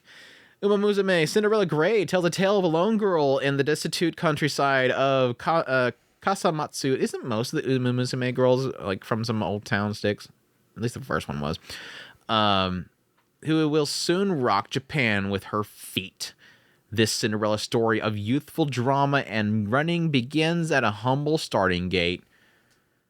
Is it just Cinderella Grey because it's the name of the horse? Or does she actually have a Cinderella story? Like, is there like a thing where she ran really fast and the prince was like, or the guy was like, holy crap, she's really fast, but then like her hoof broke off, and so he traveled everywhere to find a horse that the hoof came from? I want that story now. Yeah, that'd be so funny if that's the case. Like, she's gonna literally run so fast she's gonna lose her shoe, and he's gonna have to find it. And again, from what I understand, all of these girls in Musume is based on actual horses and their stories. And so that makes me believe that if she loses her shoe and the main guy like finds her with the shoe, that makes me believe the actual horse lost a hoof, and the guy found which horse it was with the hoof. Anyways, what do you think, Chris? Oh, by the way, Saigon Pictures is working on it, obviously, because it's Cygame's property, as far as I know. Based on a manga, drama, sports. The director worked on Granblue Fantasy. What are you thinking? Kind of want to watch it, but at the same time, I'm really kind of, unfortunately, kind of checked out on the whole Musume stuff. So, I mean, I like the girls. I generally like them. Just kind of done with it. Does that make sense? Yeah, I watched the first one. I didn't really like it, but I liked it. Didn't watch the after ones after that because they changed studios. Went to Saigon Pictures. It kind of makes me kind of more hopeful. I'm not sure if the second one was Saigon or it was somebody else. There's some reason why I stopped watching it. And I'm kind of wanting to go back into it. Like I'm thinking this might be the one I'll get back into it for. It looks really good visually. It looks really good. Yeah. Hopefully they don't use too much CGI horse running moments. There's a couple shots I see there CGI, but they usually kind of do like the whole, if it's far away it's CGI, but if it's close up they get the hand drawn stuff. I don't know. I'm thinking of checking it out. I think I'll check it out. If it doesn't catch me, if she doesn't catch me in the first couple episodes, I might drop it, but we'll see. We'll see. Musume, Cinderella Grey. Let's move on to another one that's not looking visually great on the preview, but we'll see. We'll see if it can change things around as the show goes on. We have the Until the Witch Dies, or Aru Maho ga Shinu Made. On her 17th birthday, the apprentice witch Meg learns that she only has 1 year left to live. Her teacher, the long-lived witch Faust, explains that the only way to undo the death curse is to collect tears of joy and grow the seed of life. To find them, Meg will have to leave the sheltered life she's always known and head out into the world. There, she will be a meeting, parting, and friendships of plenty, and of course, many tears. Meg will learn that the most important lessons for a witch are bright, sweet, and somewhat heart-wrenching. Studio is EMT Squared. Source of light novel, adventure, drama, fantasy. Drama, fantasy. Series composition writer, worked on Girlfriend, and Quintessential Quintuplets. So, there you go. What are you thinking about Until the Witch Dies, Chris? I mean, the PV doesn't look bad. It looks decent. I'm getting a vibe of, like, based on the synopsis, I'm getting a vibe of something like Wandering Witch or something like that. I'm going to guess that she probably is not actually dying. It's just like they were just trying to get her out to explore the world and find new things. And so they put some weird stipulation. You got to go find these seeds of life thingies. And she just gets out and meets people. That seems like a good direction to take it. I could enjoy that. I'll give this a shot for sure. I mean, if that's the direction that they're going, I'm really desperately in need of a show like that. Akino's Journey. Yeah. Or Wandering Witch of Elena. Didn't Wandering Witch get a second? No, I don't think it got a second season, did it? I kind of want that one to come back. Here's what it is. Anyways, that's Until the Witch Dies. Next one. For fans of Laid Back Camp, we got the creator with their other manga getting an anime adaptation. And that's Mono. The Mono manga centers around high school girls who belong to the Cinephoto Club, which is a combination of photography club and a video research club set in Kofu City, Kamanashi Prefecture. The girls go about their daily lives using cameras tied to kites, action cameras, and even drones around the city and prefecture. Studio is Soinji. The sources of manga and the genres are comedy and slice of life. Again, creator is Afro, who did Laid Back Camp. So another Laid Back Camp. You think so? Yep. Doesn't feel like it. I'm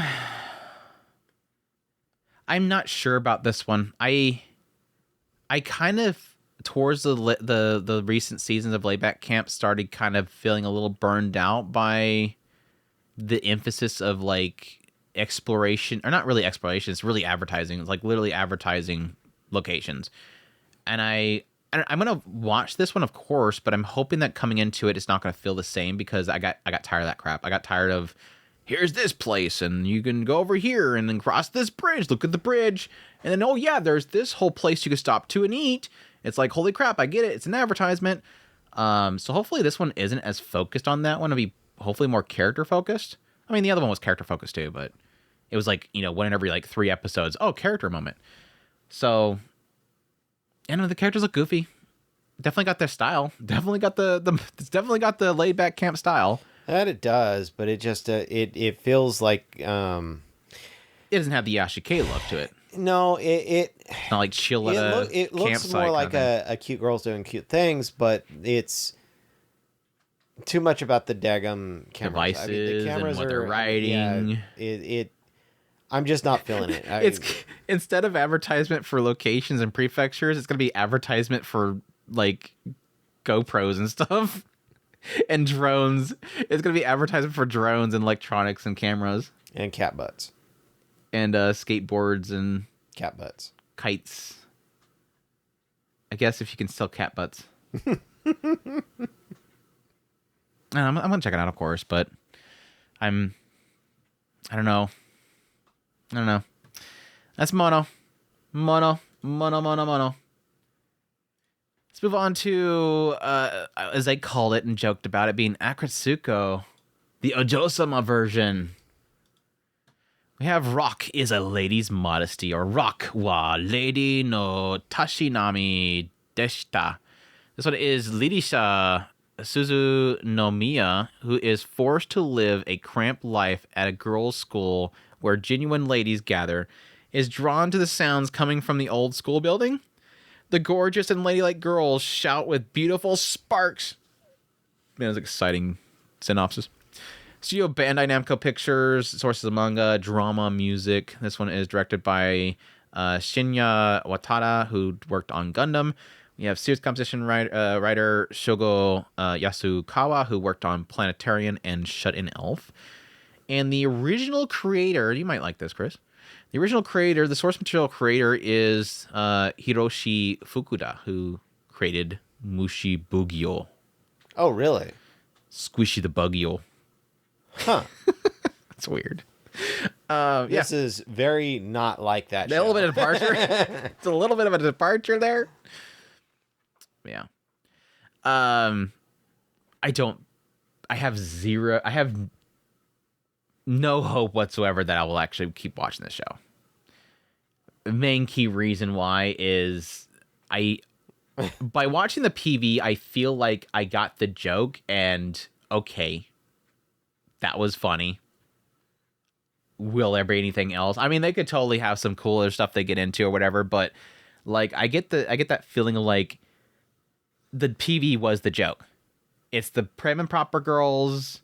They're so refined, you know, gokiyo, and they go into the room and they're like, they have to release the stress, and they go in there and then they get rocketed. Yeah, the Ojo girls are suddenly rocking out and they're going crazy and they're doing queer domination stuff and with the whip and everything and choking the other one, and then they stop playing and they go out the door and say, you know, gokiyo, and they walk down the hall. That was funny, but I don't want to watch that for. I'm assuming that's not like literally the entire story is literally here they do it again, but we'll see. But if that's the joke and they keep doing this, I'm gonna, because this isn't funny to me. I've never really cared for that. What is it called? Contrast. It's not Gap Moe, is it?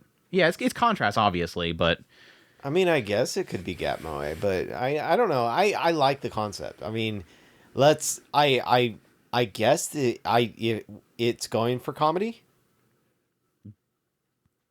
It says drama music. It doesn't have comedy. That's odd that it doesn't have comedy drama listed in the genres. So good point. I mean, it doesn't come off as comedy. So I'm. I mean, that could just be an edgy thing. Like, oh wow, edgy, because there's even in Wiki it says coming of age and music. So maybe I'm wrong in thinking that punchline is the joke, because it doesn't seem like it's comedy. So Chris kind of corrected me a little bit there. We'll see. I don't know. I like it looks great, and I love the contrast of going straight from the, like Andrew was saying, the idea of the prim and proper, and then breaking that mold and changing everything up, and then I don't know, maybe bringing other girls into it, and of course the okay, whoa, this is a bit much for me, but no, I'm really kind of strangely intrigued by it. I think that could be an interesting direction to go with this. So, yeah, I'm liking this idea. I mean, it could be the punchline is the fact that there's like real anxiety and crap that's building up in them, and maybe that getting into what they're going through is going to be the key thing there. So, I don't know. That's the release, and I like that. It's like Akatsuko. It's more Akatsuko than I originally gave it credit for. Who knows? Because in Akatsuko is where like literally she screams and goes crazy just to relieve her stress from work. Neither of us watched it. I didn't watch it. I was off put by that whole thing. I'm like, oh, cool, edgy. There you go. That's Rock is a Lady's Modesty. Chris kind of corrected me on that. I think I'm actually a little bit more excited now. Was the story in Mushibugyo good, or was it just dumb kill bugs? No, I seem to remember liking it, but I don't remember that was forever ago. Long time ago. That was like old podcast days. Zatsu Tabi, That's Journey is our next one. That's a cool title. Chika Suzugamori, a rookie manga artist, has been getting rejected every time she submits a new draft. On the verge of giving up, she suddenly gets the idea of going on a journey based on the real-life travels of mangaka Chika Suzugamori. Studio is Makaria. The source is a manga, adventure, comedy, drama, slice of life. Director is Masaharu Watanabe, who worked on ReZero. So there you go. That was much of a synopsis. I struggle with this one because I like the idea of like a pretty solid slice of life show, but the trailer's doing nothing for me. I mean, it's writer's block, going out on a journey to see if you can find inspiration, but I gotta admit that the trailer is boring. Which, I mean, that happens a lot with slice of life shows. I mean, it's slice of life is typically like just kind of get in there and kind of just enjoy the atmosphere of the character. And so it might change my opinion once I actually start watching it, but so far I'm not getting sold on it. What are you thinking? What are you vibing from it? I don't know. It depends on if it's Yashike or not. I mean, I see drunk girl. More than likely, it's not going to work. But hey, give it a shot. Cute girls doing cute things on a Yashike, I totally could vibe with. If it's cute girls doing cute things with a drunk girl following them around, probably not. Is the drunk girl gonna ruin it? Yeah, we'll see. That's Zatsu Tabi, That's Journey. That's the interesting thing. It's based on the mangaka Suzugamori. Who is that? I mean, you assume the point they're pointing it out, they gotta be a good mangaka, right? Or is it a fake mangaka that they made into a real mangaka?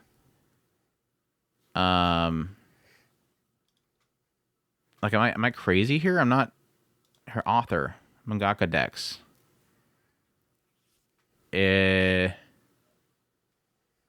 Doll's Frontline and Ashita no Ashita? No. I don't know. You didn't say that it was the writer of ReZero? No, that's the director, Chris. Oh, the director. Okay. The director, Chris. Not Tape.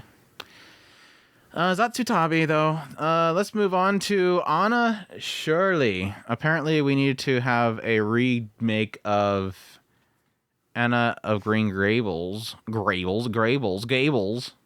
Apparently, that needed to be remade, so they're remaking it. A new adaptation of Akage no Anna. on the Green Gables. Why do I want to say keep Gables? Green Gables. Life is not easy for Aunt Shirley, an 11-year-old orphan with a vast imagination and a short temper. In a twist of fate, she gets taken into the cupboard house in Avonlea. The elderly occupants Marilla and Matthew Cuthbert were looking for a young boy to help in the fields, but they were in for quite a shock when they realized An is a girl. Adapted from the acclaimed classic L.M. Montgomery, Akage no Anna portrays Anna's upbringing from 11 to 17 years of age, encounters and separations of various people. Only time will tell. The major decision Anna will change her life forever. There you go. Studio is the Answer Studio. Source of the novel, of course. Genres are drama, slices of his life. I don't even remember if I watched the old one or not. That's really one of those ones that kind of escapes me, but I mean, it doesn't look like it's doing a bad job of the remake of it. It looks good. It looks modernized. I'm sure people will scrutinize the hell out of it if it has any bad animation in it whatsoever. I'll definitely be checking it out. It's a classic. Hopefully the new adaptation does well. I either read the book or watched the movie. I probably did both. It's back when I was a kid, but yeah. So like 1950 or so? No, I'm not that old. Not that far back. But no, I mixed. Do I want to dig back into it or not? I don't know. I know it was a good story, but how long was the last one? How many episodes do you think this will be?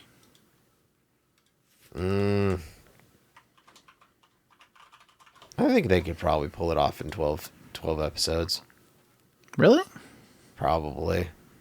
The old one was 50. Wow. 50 episodes back then. Are you sure they didn't stretch it out? I mean, it could have. I mean, it's 6 years of her life. Come on, Chris. You give her more credit than that. I wonder if this would go 50. I wonder.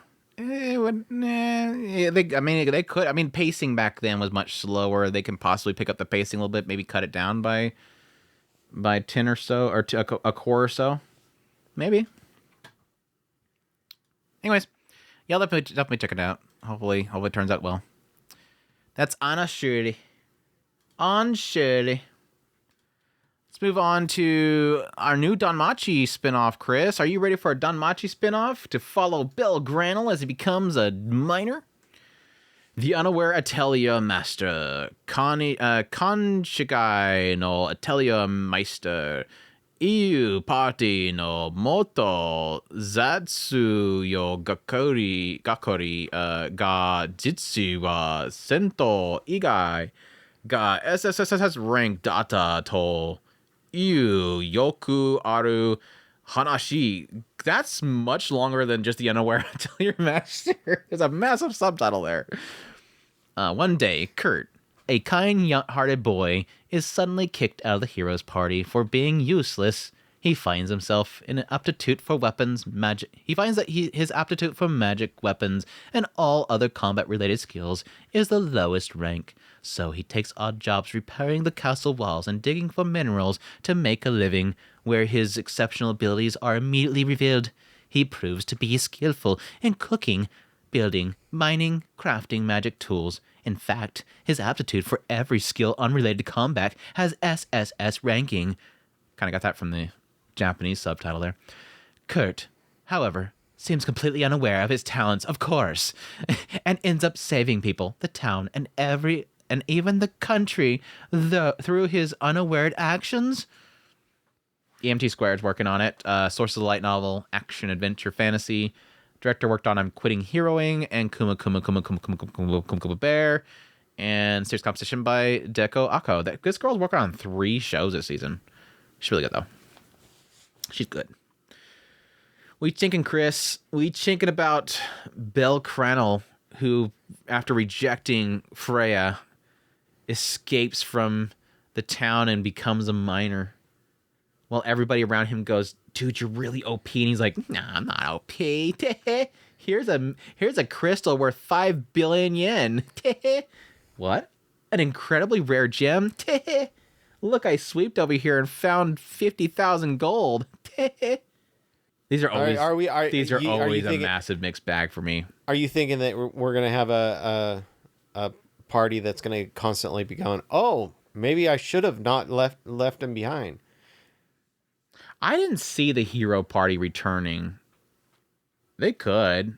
It just looks like it's going to turn into just running around and doing OP things while everybody goes, dude, you're OP, dude. Did you OP? And he's just like, tee I'm cute protagonist that doesn't realize it.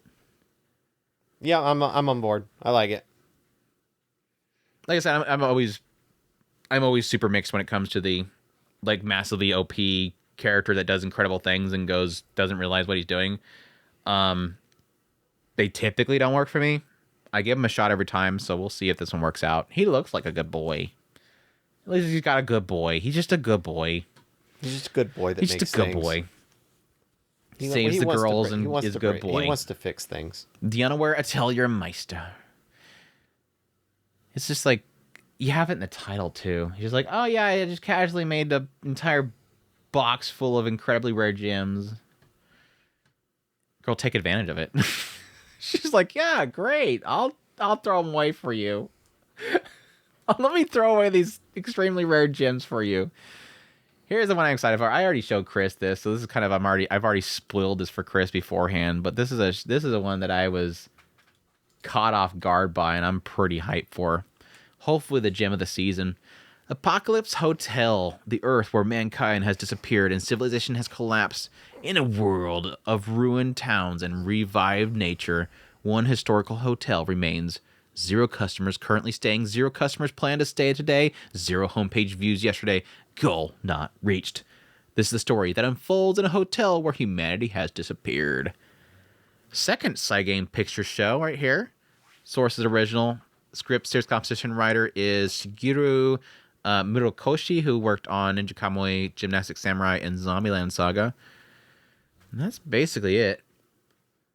Mystery. Always these original ones are always a mystery. Will it turn out great or what? Nobody to spoil things for you. What was you hyping on this one? I forget what your feelings was after we watched it the other day. Well, when we were watching it, I was getting... It was almost like I was trying to find different things going on in there. And to be fair, there's certain things that are happening in the PV that could lead to different directions. I mean, Andrew was bringing up the idea when we were talking about it of a certain particular show. And I like the concept of it being that. But at the same time, because I don't want to reveal Andrew's things, so I'm leaving that one alone. I like the idea of it being kind of a last stop for cyborgs, and that kind of is what it kind of feels like it is you've got this post-apocalyptic world.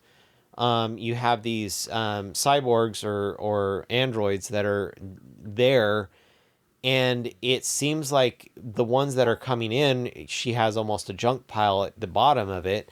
So it's almost like those are the last stop. They don't have anywhere to go. And so they're trying to pretend to be humans for a few minutes, and they're just going and ending their cycle there. So it could be an interesting one where you kind of have these stories of what happened to humanity, kind of peppered in while you're doing these stories of what these androids did and how they served humans or something like that. I don't know. There's not a lot to go on except for this robot girl running a hotel that nobody's coming to except for what looks like robots. Yeah, it was like a mixture of like, it is the robots trying to mimic humans after the mankind's kind of passed away. Yeah, I do like the idea of, this feels extremely tragic and you just literally bummed me out by talking about it. the idea of it being the last stop for all the robots would be kind of an interesting take on it. Yeah, I'm very mixed on how it will turn out in the end, just because the writers is like one and two for me right now, where like Zombieland Saga was really good, the writing there, but like Ninja Kamui, I don't know if the story got better later on. It was fine. Gymnastic Samurais didn't really capture me all that much. It had good character writing and dialogue, but like the overall story wasn't that captivating. So I'm hoping the writing here is really solid. It's gonna visually look good. I mean, this is kind of one of those ones where I watched the PV and I just got sucked in. And again, like the next moment Chris was here, I'm like, Chris, you gotta watch this. You gotta watch this PV. It's just completely gorgeous.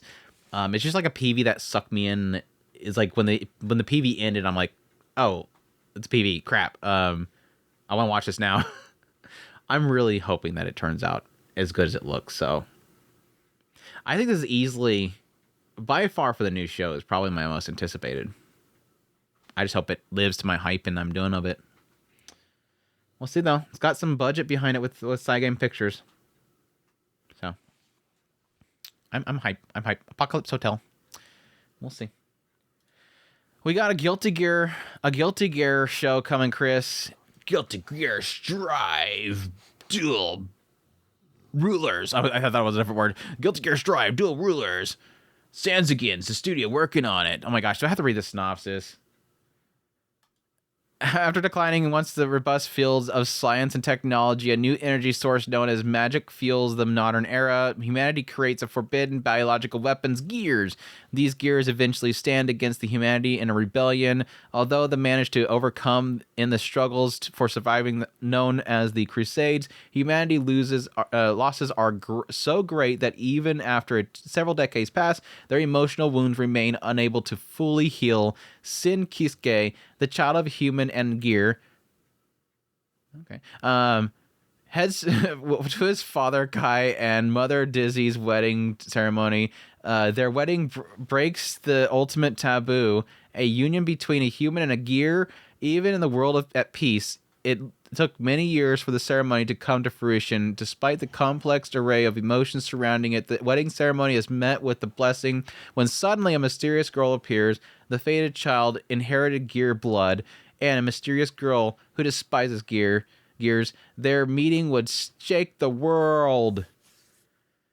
Studio Sanzigen, sources of game, genres are action, sci-fi. Director worked on Familia of Zero a long time ago. Series composition writer worked on Commodore Drive and Spec Ops Asuka. I've never heard anything good about Guilty Gear story. So I don't even know if I'll watch this, because I'm not even sure if this is like thrown in the middle somewhere there, or if you can even jump into this without knowing about anything Guilty Gear wise. I'll snoop it, but I don't think that I'm gonna watch this. You? I have no interest. Okay. I don't know anything about him. I mean, it's a fighting game. That's all I know. I know that people. I mean, it's got to be popular to somebody. And this character is going to cause a bunch of rage posting eventually. But that's about all I know. Oh yeah, I'm assuming it's popular. There's the one that everybody did the pose for. There was like this whole like trend. Everybody did this pose. Oh, it didn't show it. She didn't do the pose. There was like a pose that people were doing based on the character. Anyways, that's that. Guilty Gear fans be excited. YAIBA is coming, Chris. A remake of YAIBA. This is a remake season. YAIBA Samurai Legend. Shin Samurai Den YAIBA. The protagonist, YAIBA, is a wild samurai boy who trains in the jungle with his father, Kinjiro. By chance, YAIBA returns to Japan, where he meets the rival Takashi Onimaru, who is the same samurai spirit as YAIBA, in a new training ground. YAIBA is living a life of serious competition, but when Onimaru obtains the legendary Demon Sword, he is on a journey full of spectacle and great adventure. Made by Studio Wit Studio, source of manga, adventure, fantasy, comedy. Director worked on Mob Psycho 100. Series composition by Toko Machida, which is great. And the original creator, of course, is the creator of Detective Conan. And, of course, YAIBA. So there you go. I don't even remember if I watched this back in the day. I recognize it. I really do. I recognize there's the so much of it characters. that's super familiar. But I don't know if I watched it. I really don't remember anything about it. It's familiar, but I don't remember anything about it. I'll definitely check it out. I like the style. I don't remember watching it, but yeah, a lot of the characters look familiar. I don't know if I'll go and check it out. Maybe if Andrew starts hyping it up, maybe I'll poke into it. But I got some good animation shots in there, here and there. They kind of went crazy here and there. Again, I'm loving this whole thing of taking old stuff and modernizing it because I love that old style so freaking much, and to have it just look sharp too. I eat it up. I just keep eating it up. There's some people that don't like these remakes, but I just keep freaking eating it up, dude. I just keep eating it up. We'll see. YAIBA Samurai Legend. It is time for the Two Perfect Saint. The Two Perfect Saint, tossed aside by my fiancé and sold to another kingdom. It's a great title for a book. Kenpeki Sukte Kawage ga nai to konyaku haki sareta seijo wa ringoku ni urareru. Sorry. Philia's family has produced saints for generations. It's no surprise that when she's known as the greatest saint of all time and set to marry the second prince, Julius, what no one expected is for Julius to call off the engagement, claiming that Philia's perfection makes her charmless and unlikable. To add insult to injury, Philia is packed off to a neighboring country in exchange for gold and resources, forcing her to leave her homeland. Despite bracing herself for the mistreatment, Philia finds a warm welcome in her new town, where she puts off her saintly abilities to good use, erecting barriers against monsters and curing epidemics. But even as she flourishes her new life, guess it, Chris, her homeland is under threat of destruction, and they want her back, probably. Discarded, and then they want her back. It's literally like it's the shoujo version of the shoujo romance version of Kick from the Hero's Party. Is the being discarded by a kingdom or getting sold off to the bad evil king or prince or whatever kingdom, and then they're actually really nice. It's their version. What are you thinking, Chris? I'll give it a shot. Shoujos usually work, so like not I was gonna think not Saint's magic powers omnipotent. I mean, it's got the Saint thing in there. Shikahime, red haired. What the hell was that show called? Something red hair. Snow White with the red hair. Snow White with red hair. Yeah, like that. Leave the bad kingdom and go to the other kingdom, and that's a nice prince over there. I kind of got grabbed by the first PV they released for this one. It's being done by Troika. I like that studio. I besides being a little bit put off by the usual kind of Prince Charming sparkle kind of framing and everything, I hope it's a really good story. But I'm on board of it. But I don't know. I hope it's good. I hope it's good. Yeah, we'll check it out. You gonna check it out? Yeah. Oh, there's even a ninja girl, and she becomes a maid. What's like ninja girl becoming maid, being forced to be maid? Go. The Two Perfect Saint. The Dinner Table Detective. This is kind of a weird one. Nazotoki no wa dinner no ato de. Reiko is a rich heiress to a zaibatsu, but she chose to work as a detective. She resents her superior, Kaza Matsuri, who always seemed to be able to make illogical deductions that cause murder cases to become cold cases. One day, her butler suddenly announces his retirement, and he chooses Kageyama as his replacement.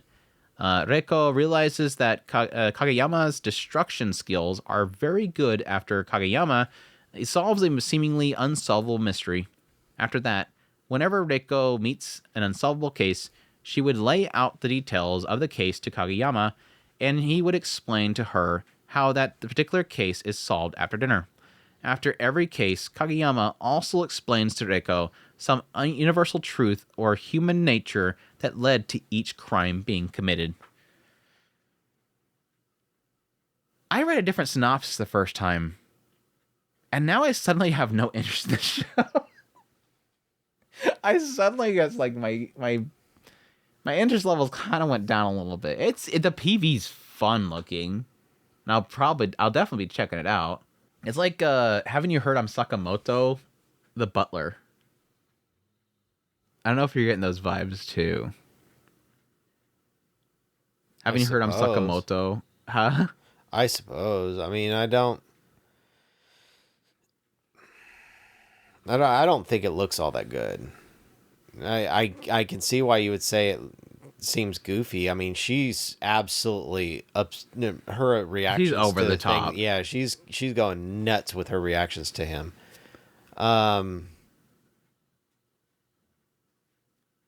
So he can't solve any mysteries, and then suddenly he can solve mysteries. What were you saying? He messes things up, is what it's saying. Like he breaks things and causes them to go cold. But it seems to imply that she takes the stuff and brings it to him and lays it out, and he solves it at the dinner table.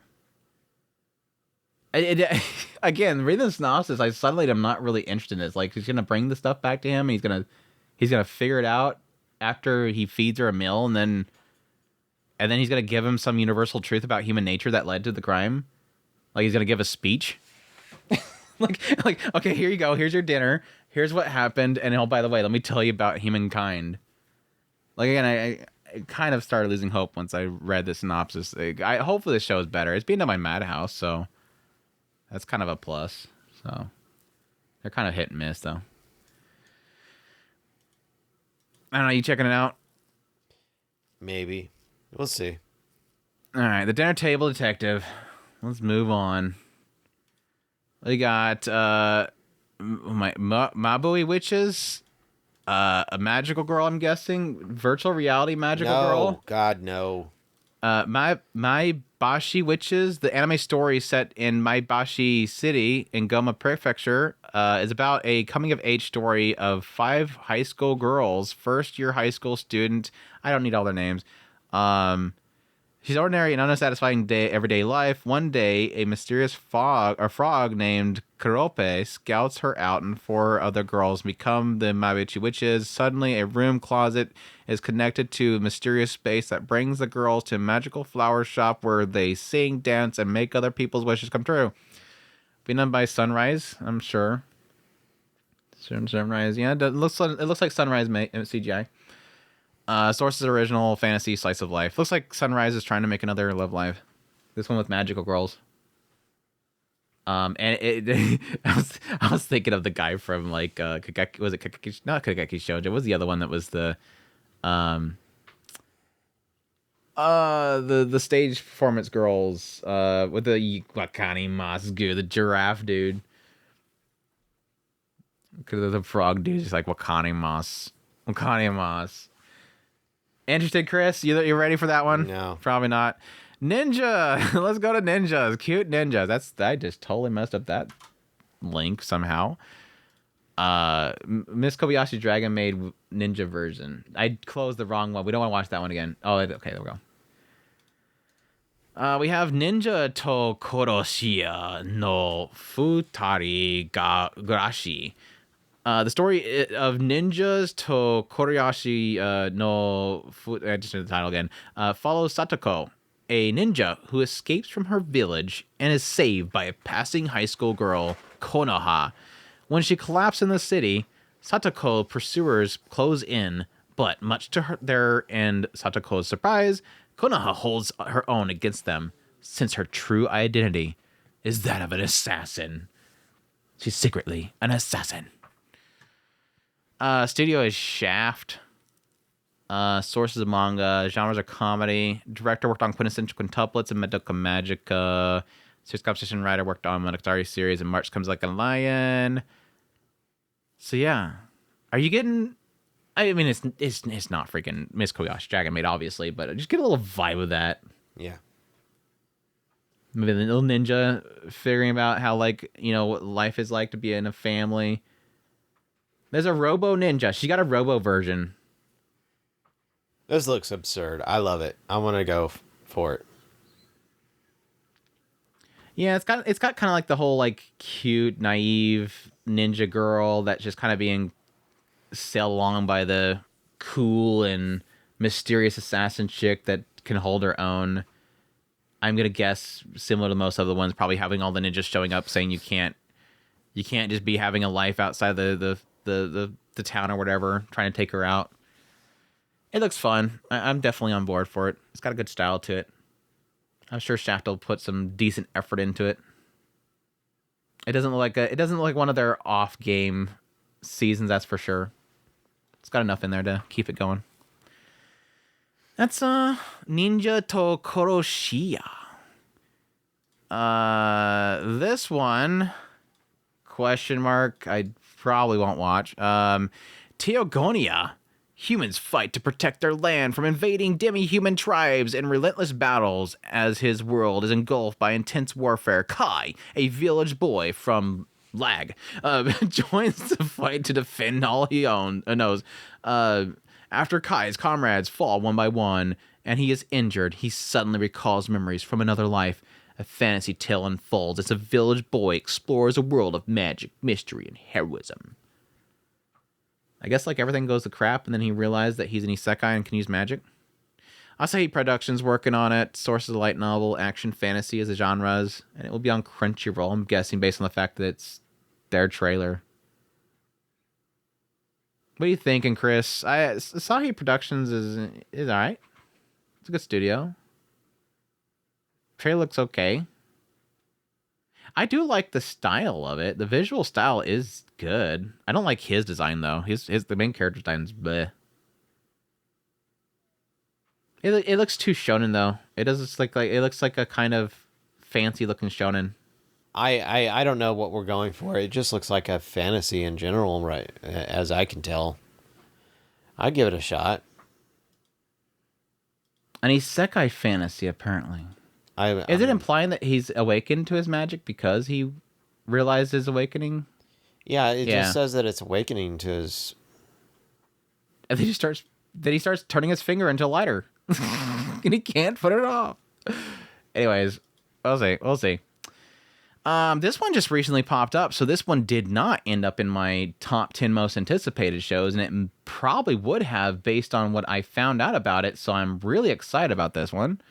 I haven't even watched the synopsis. I haven't watched the PV yet. Food for the Soul. Hibi wa sugi redo meshi umashi. This one is an original animation about the daily lives of 5 girls who have just become university students. They love delicious food, want to have lots of fun with everyone, and try their best to study. So they're enjoying university life to the fullest. Now, 2 main things here. You don't like food shows, so what are you talking about? I love PA Works. I really like PA Works' willingness to do so many originals and try out new ideas. And yes, it's partly because the producers and whatnot, yada, yada, yada. But they do a lot of originals. And yes, there's a lot of originals that don't work with PA Works, but I do have a lot of my fondest memories from a lot of originals from PA Works. The main key thing here is the writer-creator of this one is Atto of Dannan Biori. So the creator of Dannan Biori is apparently the writer of this one. And that was immediately like, okay, I'm on board. Sign me up. I love Dannan Biori. Hopefully that writing kind of comes across in this one. Yeah, Chris does make a good point. I'm not a foodie person. It doesn't look like they're eating a lot of damn food. But it doesn't mean just because they're eating food, I'm not going to like the show, because I enjoy a lot of shows where people eat a lot of food. It just requires them to do something besides just going, oh my, oh my. Okay? As long as they don't just constantly gorge themselves and say, oh my, and they actually do stuff, I like it.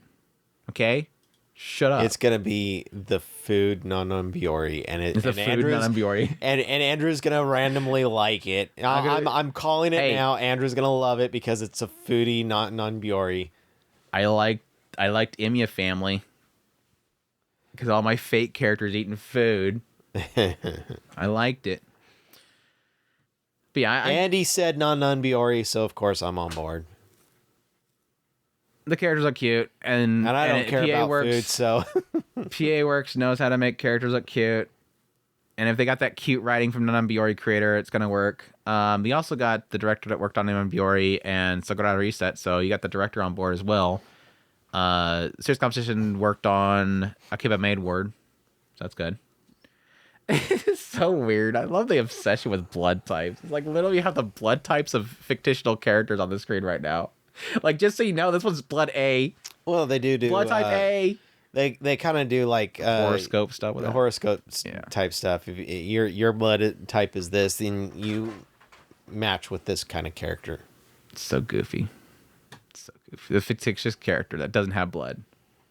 What? She has blood. She's real. Shut up, Andrew. Shut up, Andrew. Yeah. She's actually your waifu because you have this blood type, so you can match with her.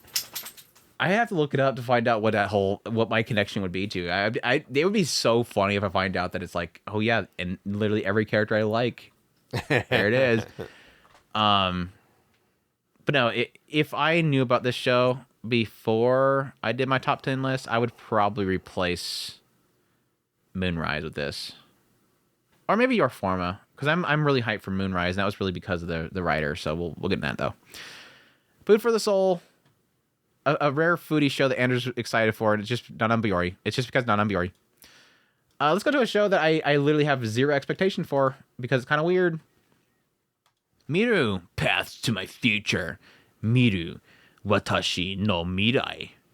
Confrontation and harmony between humans and nature. In the distant future, humans create robots named Miru, capable of traveling through time, visiting various eras, places, and even parallel worlds. Unlike some robots, Miru isn't equipped with weapons. Instead, it helps people overcome immense obstacles peacefully, encouraging new beginnings without violence. Miru continuously evolves and interacts with people, learning to grow and assist them with their struggling to live. It listens to their problems and offers support. It feels like we're saying the same thing in different ways. Why was Miru created? What is its purpose? Can it save the Earth and humanity from a dystopian future? The future is in our hands. As you can tell, this is literally done by like 5 different studios. I think it's going to be 5 episodes, and I think a studio does each episode. And I'm going to guess that's probably like a different story of a different place that it goes to. Those don't always turn out really well. Yeah, most of the cases, like with like the Star Wars one and stuff like that, it's always like people say this one episode's good. We just watched this one episode; it was cool. But yeah, visually it's all over the place. Some of the visuals look okay. Some of them are like blah CGI, so it's a mixed bag. I don't even know if this will get picked up by anybody. It's probably one of those ones that's like, YouTube it or something at some point. Some notes here is I looked at the script writers for each of the episodes. We had one was a script writer for Gundam, one was a script writer for DBZ, one was a script writer for Blood Plus, Yu Yu Hakusho, Dragon Ball.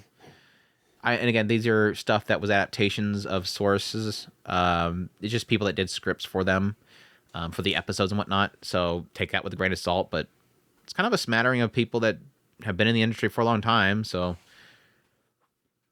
I don't know. Shrug. Check it out if that sounds interesting to you. Not huge for me.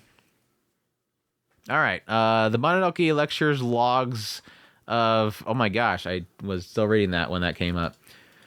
The Mononoke lecture logs of Chuzenji-sensei. He just solves all the mysteries. Our setting is Tokyo in 1948, just right after the war.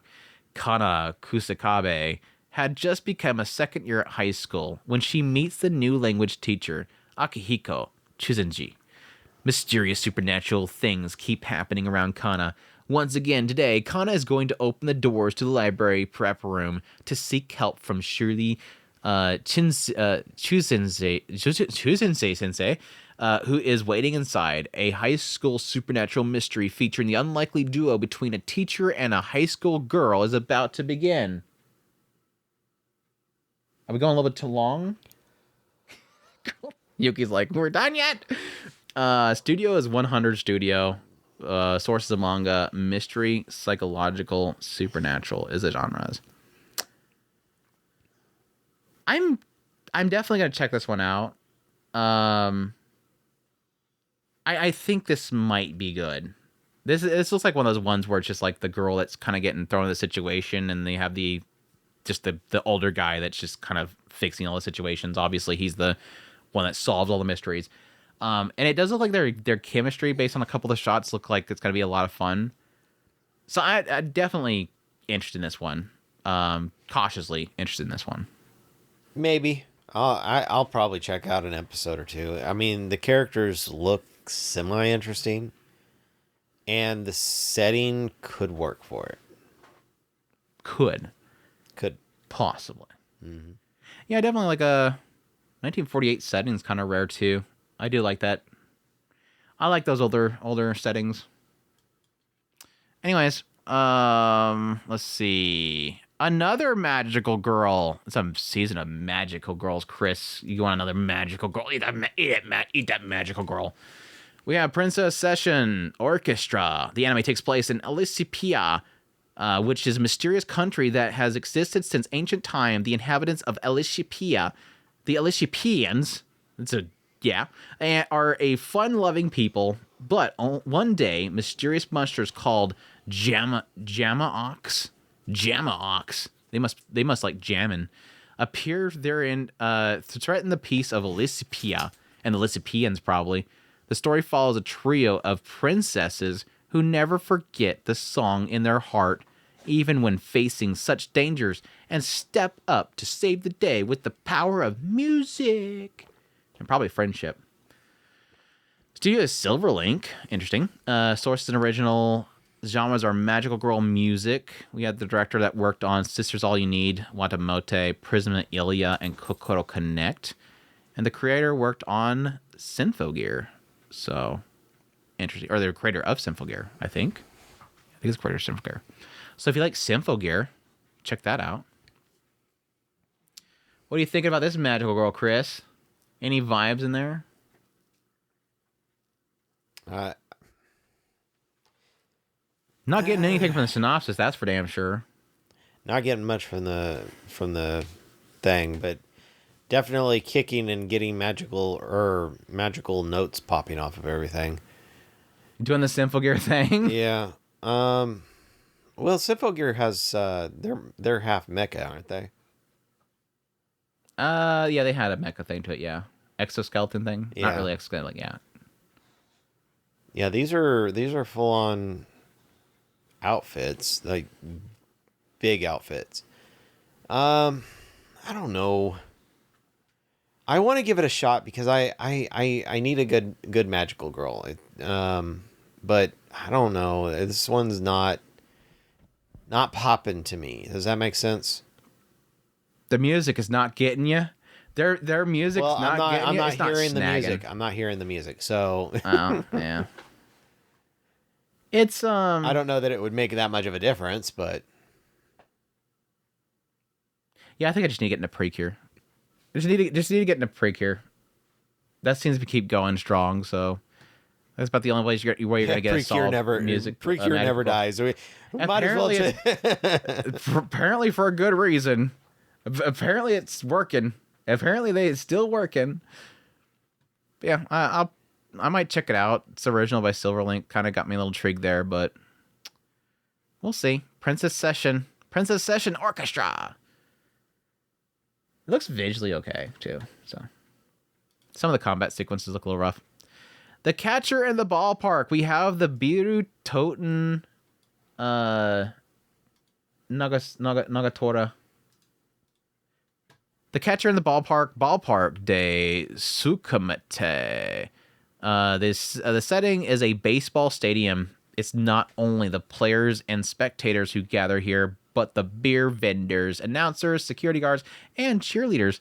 They come together, work, laugh, and create human drama every day. It is like a town in miniature.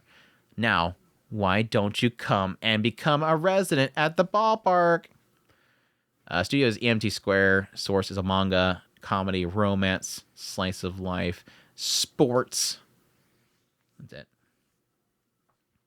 I was pretty clear to most people. I will definitely watch an episode of this. And maybe 2. But I have no doubts I will probably not finish this show. And that's because I really don't care about baseball. And it looks like it wants to mess around with baseball through and through. I mean, it looks like it's kind of jumping to a lot of people. Like it's got shots of mascots, it's got the cheerleaders, it's got the beer toting Gyaru, you got like the coach guy off the side. Whoa. Did you say beer? This is a Gyaru? She looks like a Gyaru. She's got the fang and blonde hair. Is that Blondie in Japan? She's got to be a Gyaru. Blonde isn't natural in Japan. Wait, I think you just broke me. Why? You like the beer toting Gyaru? You like beer? I think I might actually do. You don't like drunk girls. Wait. But a beer toting Gyaru is fine. No. She's not drunk. As long as she's not drinking it, it's just good. She got the beer? She's not drinking it, is it? Okay, that's good. Safe. But yeah, I'm just not a fan of baseball and sports, so hopefully like a lot of the humor, it's probably going to be very trivia and humor around baseball, let's be honest. Probably. Because he's probably an outsider that's just learning, and she's probably going to teach him a lot. He's probably just trying to get away from something, and then he realized he likes it there because she's hot. She's got a fang. She's got the fang. He's like, I got to stay here. He's even falling asleep there. He's just tired from work. She's gonna make him relax. She's like, are you insulting the game? That's totally what's happening there. She's legit like, how dare you fall asleep? Here, have a beer. Let me tell you why this sport's amazing. Yeah, hey, because that's what you do to somebody who's having a hard time sleeping. You give them, or who's having a hard time staying awake. She fuzzed that up good too. She like literally handed him a drink that was like 3/4 fizz. I guess it could have been the fizz on the side after it's drank. Yeah, I just don't think I'm gonna stick with it long. I'm gonna give it the go. Like if it keeps my interest, I'm gonna enjoy it obviously. But predictions it's not gonna last. Unfortunately, our relationship won't last. What are you thinking? Are you on board for the beer toting Gyaru in the baseball stadium? Because in my mind, I'm getting, I'm seeing Dagashi Kashi. I gotta see that. I mean, it's totally like she explaining all the drinks. Exactly, explaining everything. But so hopefully, if she's got a good personality, we can make this work. We can make this relationship work. We can beer toting Gyaru. We can make this work. But I don't know. I mean, explain to me about the peanuts that you just brought me. That's what's scaring me is the idea of it might not work because her personality might work, but at the same time, I don't really care. I mean, I'm fine. When it comes to sports, it's like I don't care. I'm not. I obviously went the route of anime, not sports. So I went to anime to get away from my family that all loved sports. It was a son. Either you get into football or find some weird hobby that I'm gonna shake my head in disgust at. Dad, I chose anime. What the hell does that mean? It's Japanese animation. Let me see it, boy. Play. Why do they talk with such a high-pitched voice? Dad, it's Japanese. They talk like that. Why is there panties on the TV screen? Why do they keep screaming Tenchi? Why do they keep yelling Tenchi? That's his name, Dad. It's a harem. They all like him, so they say his name a lot. He's got a harem? What? Anyway, that's the catcher in the ballpark. Well, I just realized there's a lot of insinuations that can come from that title. I wonder what she's catching. Mm-hmm. Is she the catcher? Blessed by the Gorilla God. Look, Chris, another gorilla show. Like you got your I got a new gorilla seed. girl. What was it called? The fruit of evolution. And then like what was that other one that was a gorilla? Anyways, blessed by the Gorilla God. The daughter is adored by the Royal Order of Knights. Gorilla no Kami Kara Kago Sareta Rejo wa Auritsu Kishidan de Kawara Gararu. Well, Gararu. I guess that's gorilla. No, it's got gorilla earlier. I guess it'd be the order. Anyways, in this world, 16-year-olds receive blessings from various animal gods. The timid count's daughter, Sophia Lila, is rumored to be quite strong, having received the blessing from the gorilla god. Although she wants a peaceful life, people seek her out due to her immense power. And ultimately, she is scouted by the royal knights. The promising young knights intently follow Sophia, the strongest girl. Based on a web novel, comedy, romance, fantasy. Director work on Merc Storia, Diamond, and Etotama. His competition worked on Merc Storia. It's like the Merc Storia people. Yeah, what are you thinking, Chris? It looks like it could be goofy. I get a kick out of the idea of the girl with something that she doesn't want to have. It looks kind of funny. She wants to be dainty, and yeah, she clearly can't be. I'm on board. I love it. She's gonna break it everything. She's like, I can't even open a damn door. Comb my hair. But yeah, I love the idea. I actually want to see this through, see how far we can get with this one. Yeah, at least it looks like the whole thing where she doesn't like it at first, but it looks like she's kind of embracing it. I think it could be cute. And now, of course, every one of the hot dudes wants her. And the doki lens flares, sparkles, doki dokis. I think that'd be good. I think it could be good. I don't know. We'll see. Another one that I'm really excited for, and you're probably gonna love this one. I don't know if I showed you this one yet. We have the cat alien, Uchuujin MuuMuu. A cat-like alien from a distant galaxy, MuuMuu, arrives on Earth. His goal is to learn about home appliances technologies on Earth to recover the technology his species has lost. The protagonist, Sakuraku, has a typical university life, but everything changes with MuuMuu's arrival. What begins as an unexpected cohabitation quickly turns into a whirlwind of chaotic events. The chemistry between Sakuraku and MuuMuu leads to a super spectacular appliance field and cat comedy adventure. I don't know why I messed up the end there. OLM is working on it. Sources of manga. The genres are comedy, mystery, sci-fi, slice of life. And search competition writer worked on Quintessential Couplets and Girlfriend. So I think that's 2 for them. What are you thinking, Chris? I dig it. The girl's got some floof. Yeah. The girl's got the floof. Like, she's got hair like this. She got the floof going on. I like it. I like the designs of the characters and everything. Thankfully, the cat doesn't look like he's CGI. That looks a little... It's not too obvious. I think it looks cute. There's like a side of me that's like, this looks super cute. I love the style. I love the cat dance. She gets in the cat dance. It kind of gives me a feeling of like the whole... She brought him in...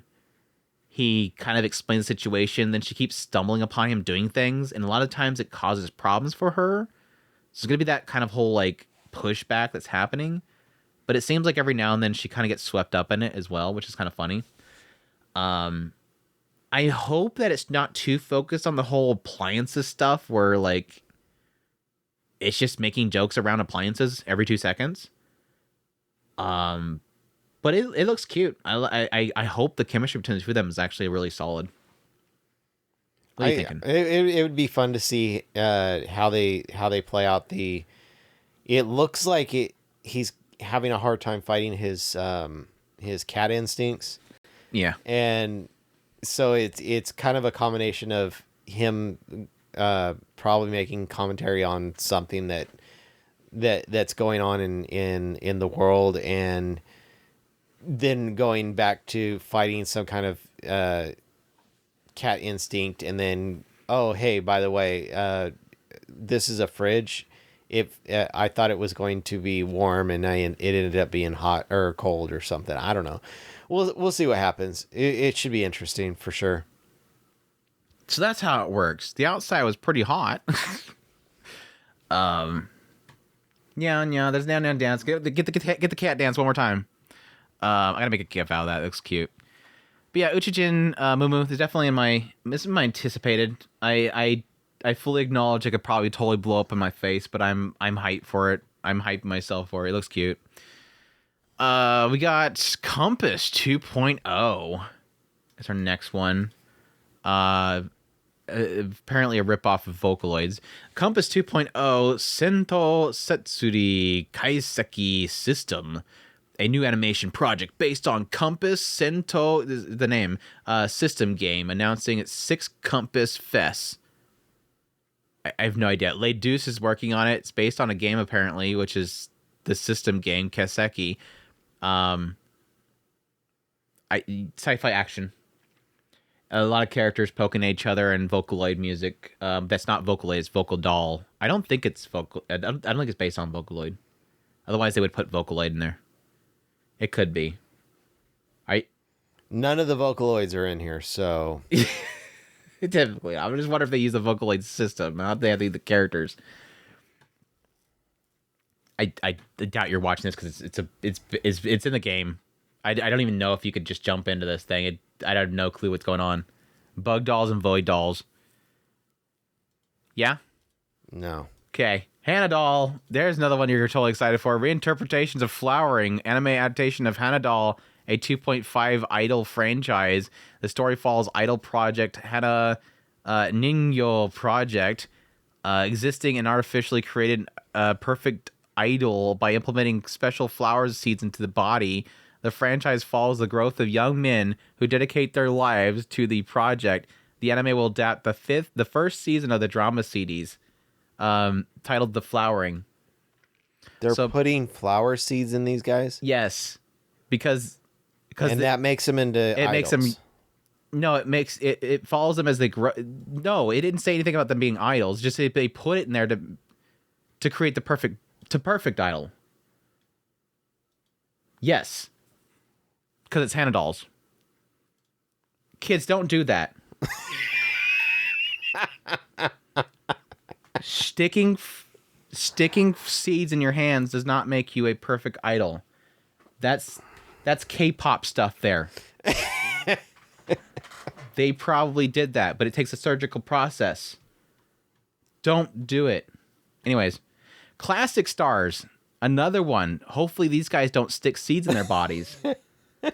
The anime Classic Stars takes place at Gloria Private Academy. They're not gonna put stars in their skin, are they? Hold on. Where rising stars, they're already stars, in the music, arts, and sports field gather. In the school's music department, the gift of famous musicians They're gonna put of the gifts past. in themselves? No, they are the gift of famous musicians of the past are implanted into the. Oh my god, dude! They're you just implanting something. I'm telling you, Andrew, they're implanting stars. The gift of famous musicians of the past are implanted into the bodies of compatible students who match their talent. Don't do that either, kids. Kids don't stick gifts of famous musicians. That sounds like a scam. Like literally. Pay me one. Listen. You pay have me. the- Wait. Pay me $1 million, and I will implant the star from way past in bygone ages into your skin, and you will become that musician. That literally is it. It's like the rich lady that's lost her husband, but she inherited the fortune and she's just lonely, whatever. And then suddenly this guy just knocks the front door, and you're like the son of this lady, and you're just you spend all of your time alone, playing piano. And then I don't know where she just knocks on your room door, and you're like, "Yeah, Mom." And she opens up and says, "This nice man says that he can give you the gift of the musicians of the past. Mom, did he sell you on this? Yes, I told him I'd pay him $5,000 if he could do it. And he just comes over there and says, I have the gift right here. It'll be injected into your skin. No, don't poke me with a needle, Dad. Sorry. It got weird at the end there. I had a story going. And the I students technically started it. So. You did, technically, yes. The Match of Talents, and the students are called... This is so great if somebody's listening to this. Like, dude, Classic Star is going to be great. It's going to be great. Actually. You don't realize how good this story is. The anime focus on Beethoven, who finds that he is compatible with Beethoven's gift. How convenient the guy that ends up being named Beethoven by his parents is given the gift of Beethoven. And has admitted to the school. I bet like every single one of these dudes is named after the gift that they're given. I bet you. Chopin. Yeah. All right, Chris, it's time. Chopin is actually compatible with Marilyn Manson. Just like, it's like, here is the one that got the gift from Beethoven. His name, Beethoven. Oh, that's great. This is the one that was given the gift upon. His name is Marilyn Manson. This is the one that was given the gift of Marilyn Manson. It was a bit of a mix-up. It worked, though. We were a little bit scared, but in the end, compatible. We're good. Everything's good. Question? Which gift am I getting? Michael Jackson. Michael Jackson. All right. Anyways, let's move on to the AI anime. Are you ready, Chris, for some horrific stuff? Look at it, Chris. Look at it. Stop. Look at it now. Twins Hina Hima. It is time for the beginning of the end for the anime industry. The beginning of the end is right here. Mark your calendars for April something. I forget. April something, this show will begin. Mark your calendar that was the day that we all realized that anime was soon to be dying. Because this will be the first ever almost all done AI anime. I'm pretty sure based on the early... there was feet coming out of the ground. Probably. The early showings of like how they were doing this whole process is they're basically using AI to take a frame of an idea of a background and adjust it into hand-drawn animation. They're doing mocap of characters in order to essentially hand-draw animation over it. Yeah, using as much AI as they can. So the anyway. AI is screwing up on a lot of things. Yeah, it is. It is. Definitely is. There's feet coming out of the ground. Well, that's part of the story. The two high school girls, Himari and Hina. Literally the synopsis is AI too, I think. Two high school girls, Himari and Hinana. I cannot say it. It's breaking me, Chris. It's the PV. And going viral as they film all sorts of topics that could become a hot topic, they notice something strange and enter a strange world. Yeah, it's called AI. What better way to make it to where you don't have to actually draw anything of significance or create anything? Just tell the AI to make a town, and they're like, oh, there's feet hanging out of the ground. Oh, we'll say they got isekai to a weird world. That would be so funny if they literally told the AI to create a background of a town and it just started sticking feet in random places. And they're like, just write the story that they're in another world. Yeah, that works.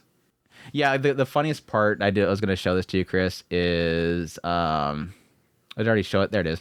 Oh, I just barely missed it. What do you think of, Chris? What are you feeling while I look for this? What are you feeling right now? Are you feeling anxiety? Yes. There it is. I'm feeling extreme anxiety. I got it. You see it? Right hand of the girl on the left. It's so funny. I will watch this PV. And this is funny because back when they first announced this whole project and I was totally ripping into it for being AI. And they were showing concepts and whatnot that were obviously going to look a little jank. Like they showed like Lily the redhead from this show and she was like going to sit down or something like that. And they were showing how they could basically give the keyframes and have the AI try to figure out how to do the in-betweens. And I was like, this is literally where I know technology is going to go. is we will eventually get to a point where anime, they can give the keyframes and the AI will generate the keyframe or the in-betweens. Because that's a lot of work that a lot of the studios are paying out. Anyway, to save money. And I was making a lot of fun of it, and somebody was like, no, look, this is just like concept stuff to show. And I'm like, I fully understand that. But they have music videos on their YouTube channel that have the AI jank in it. And watch when it comes out, they will still have jank. I literally cannot watch this PV without having a feeling of almost, it's like a feeling of like subliminal messages. I think some people refer to it as uncanny valley. It's that feeling that something's wrong. You're watching the PV and you feel like something's wrong, and then you'll go back and look at it again and go, that's what was wrong. I seen for a split second, she had 6 fingers. And sure enough, she has 6 fingers. The 6-finger AI jank is still in this crap. Why can they not figure out the 6-finger jank? And yeah, later on, like when she's up on that bridge, I totally seen her hair fling up so oddly. I didn't see the 6 fingers. Where's the 6 fingers? You literally didn't. I literally pointed out to you and you said you've seen it. What did you see? No, I seen she's using she's got 2 hands while she's holding a phone. No, I assume that they're watching a video they recorded earlier. Oh, okay. Because, I mean, that could be. And if that is the case, that's funny. She has 1, 2, 3, 4, 5, 6. Oh, I guess the other finger's hidden behind. I see it. It's in line with her hand going up. Well, the hand looks funky anyway. Yeah, right here, her thumb and her palm's like extended. There's a little whale jank. Later on, with all the phone's weird. When she's up on the bridge, that's a hair kind of something's wrong with the. It feels like something's wrong with it. This feels weird. Her arms are weird. This is the only good frame, and I think that's because it's not moving. But yeah, when they're just moving around normally, it's just that whole like outline stuff is just jittery as all get. Here, watch the hair right here. Totally stuck out to me when I watched this full speed. Just suddenly out of nowhere, it's on a clothes hanger. Apparently, it's just weird. And every now and then her right arm will disappear as she's running away. I noticed that a lot. It disappears. Now it comes back, and that's gone again. It kind of molds in with her hair every now and then. That's that whole thing too. Anyways, yeah, it looks terrible. I'm gonna watch it, and I'm gonna make fun of it. I'm gonna have fun making fun of it. The only thing I feel bad about is the seiyus. Like they sound like they're doing an okay job, and I feel bad for them.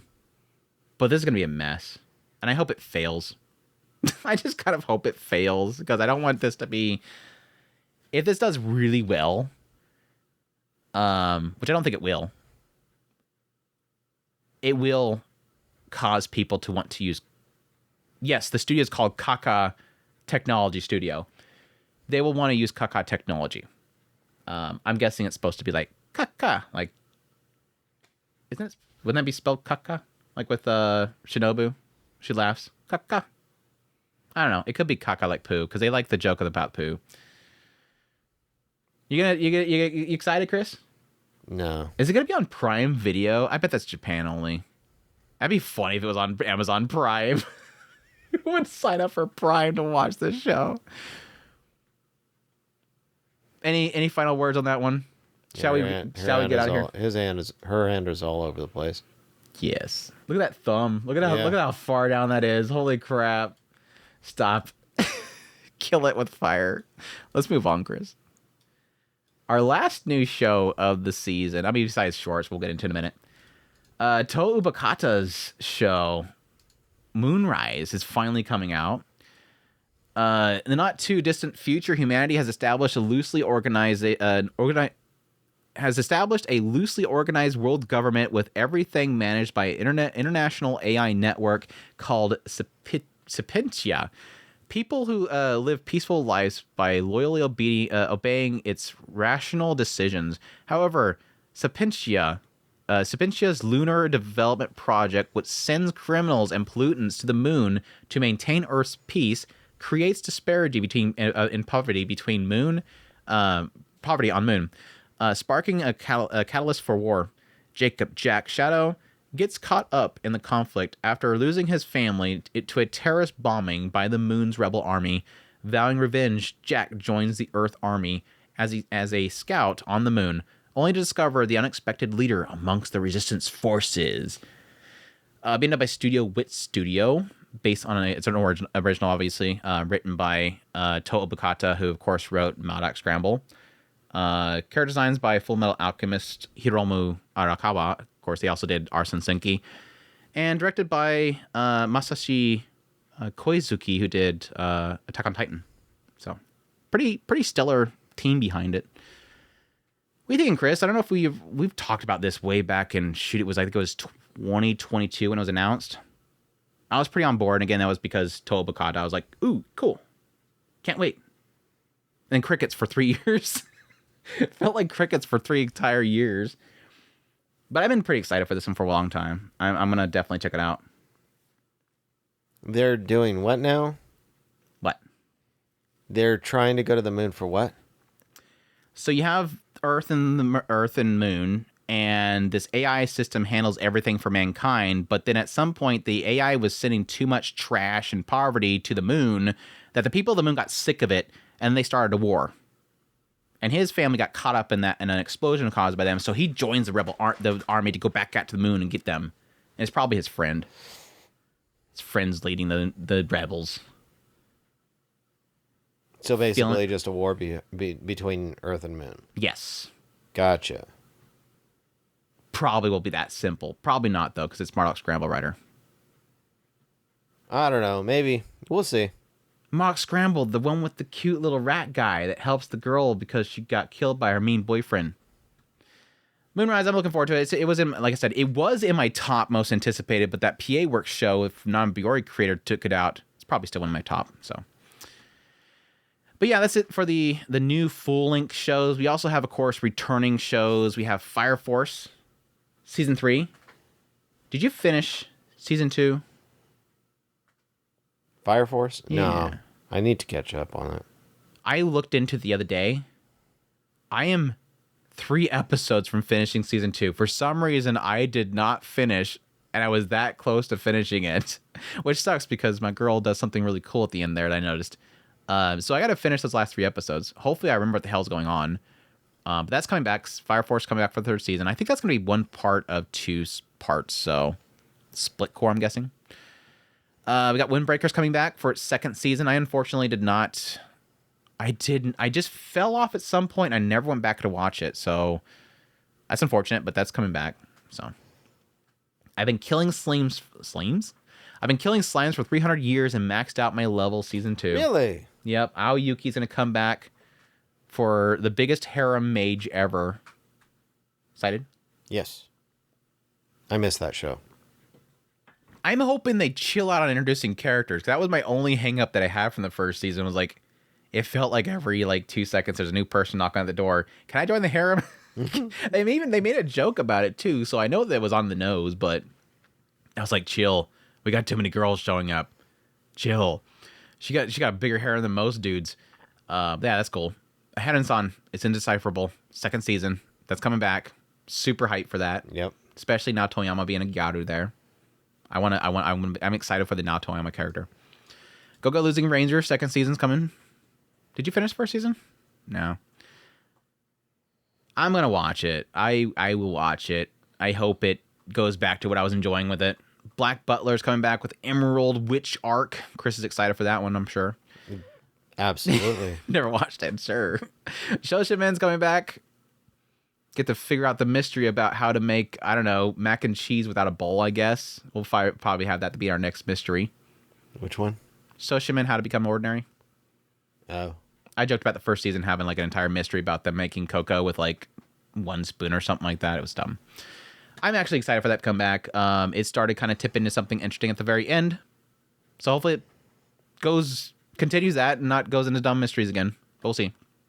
Bye-Bye Earth's coming back. I might watch it. I might. I am very much so struggling with that series overall. I think I'm just going to read it. Himitsu no Aipri Ring-hen. New season, I guess, of the Aipri, which is, I think, Precure related. I don't know. They have weird names. To Be Your Hero X. I don't know this is going to be technically a sequel, but It looks incredible. And I really want to watch it, so I'm going to watch it. Every trailer I've seen come out of this show has blown me away. To Be a Hero was like that one with like the sumo guy. It was really weird art style from a Chinese studio. And then they had To Be a Heroine after that. And again, I don't think this is related at all to those ones. I think you can go right into this one. But this is a world where heroes are created by people's trust. The hero has received the most trust is known as X. In this world, people can trust people's trust can be calculated by data, and these values can be reflected on everyone's wrist.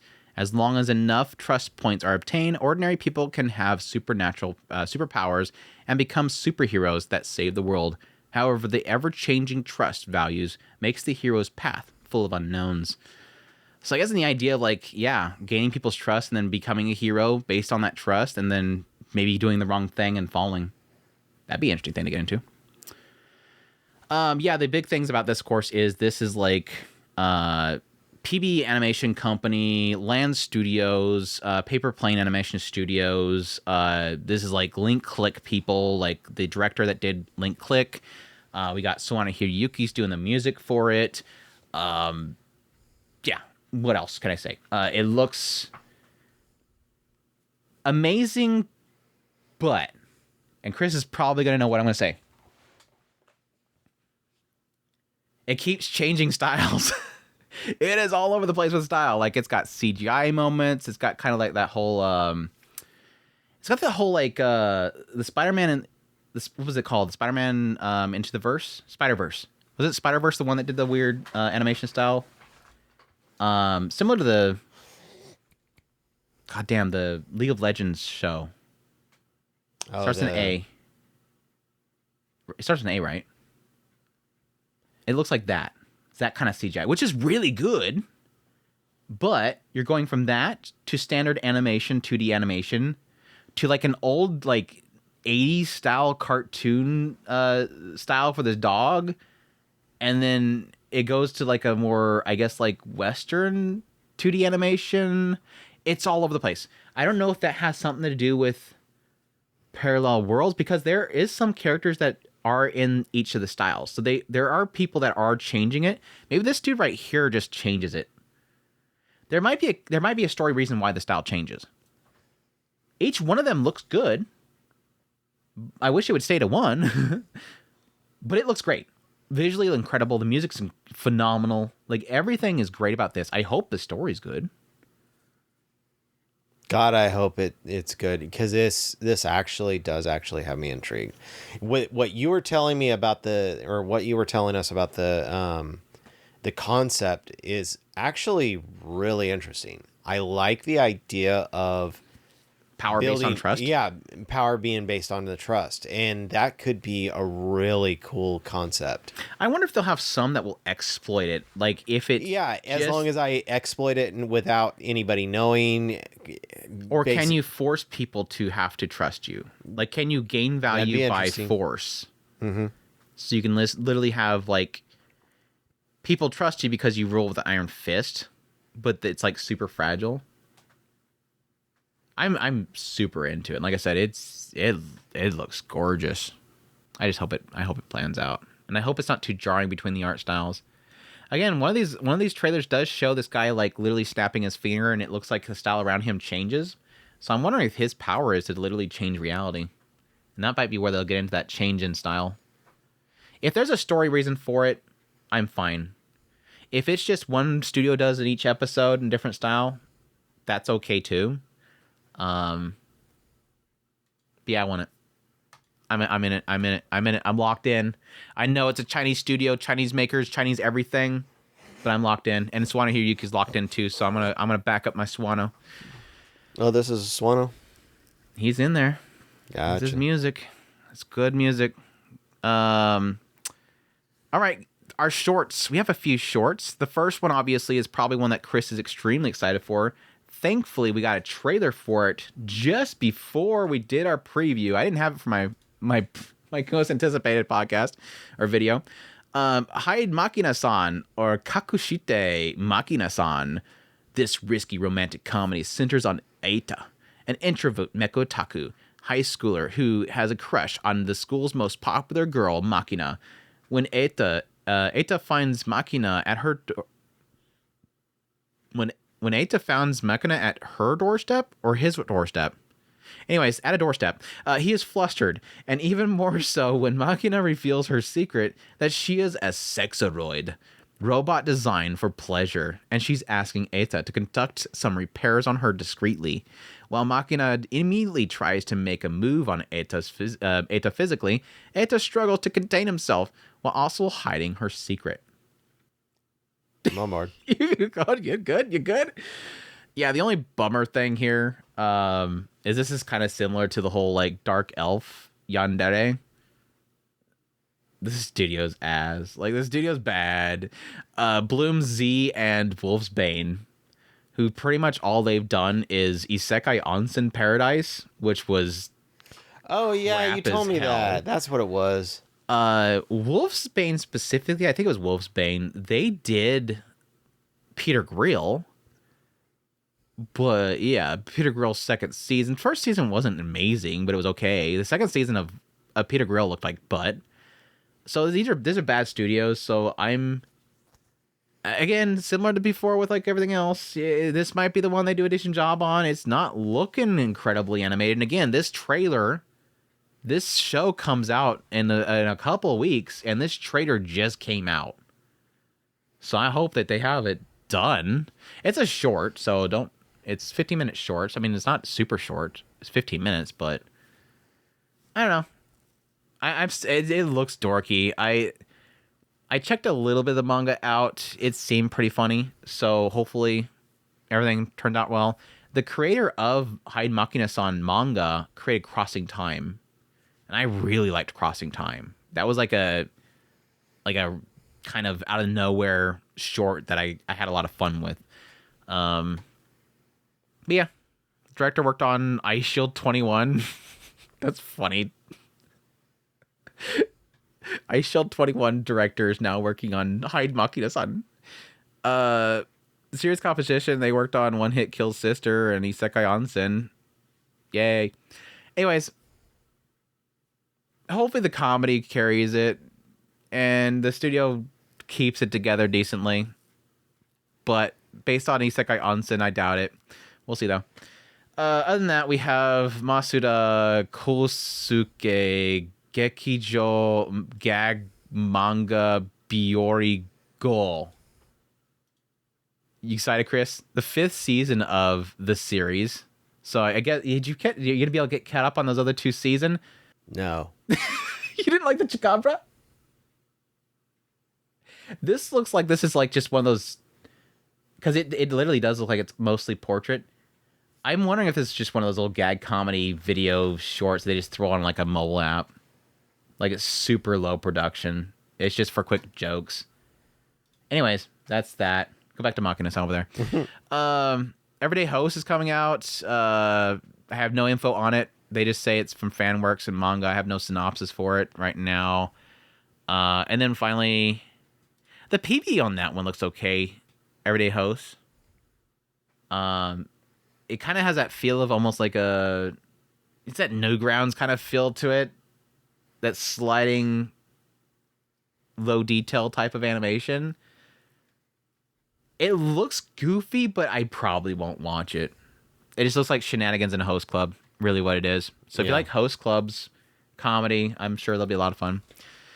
And then finally, our last show, which is a short, is Welcome to Magic Girl Village Illegally Occupied. Oideo Maho Shoujo Mura Fuho Senkyo Tomakomai,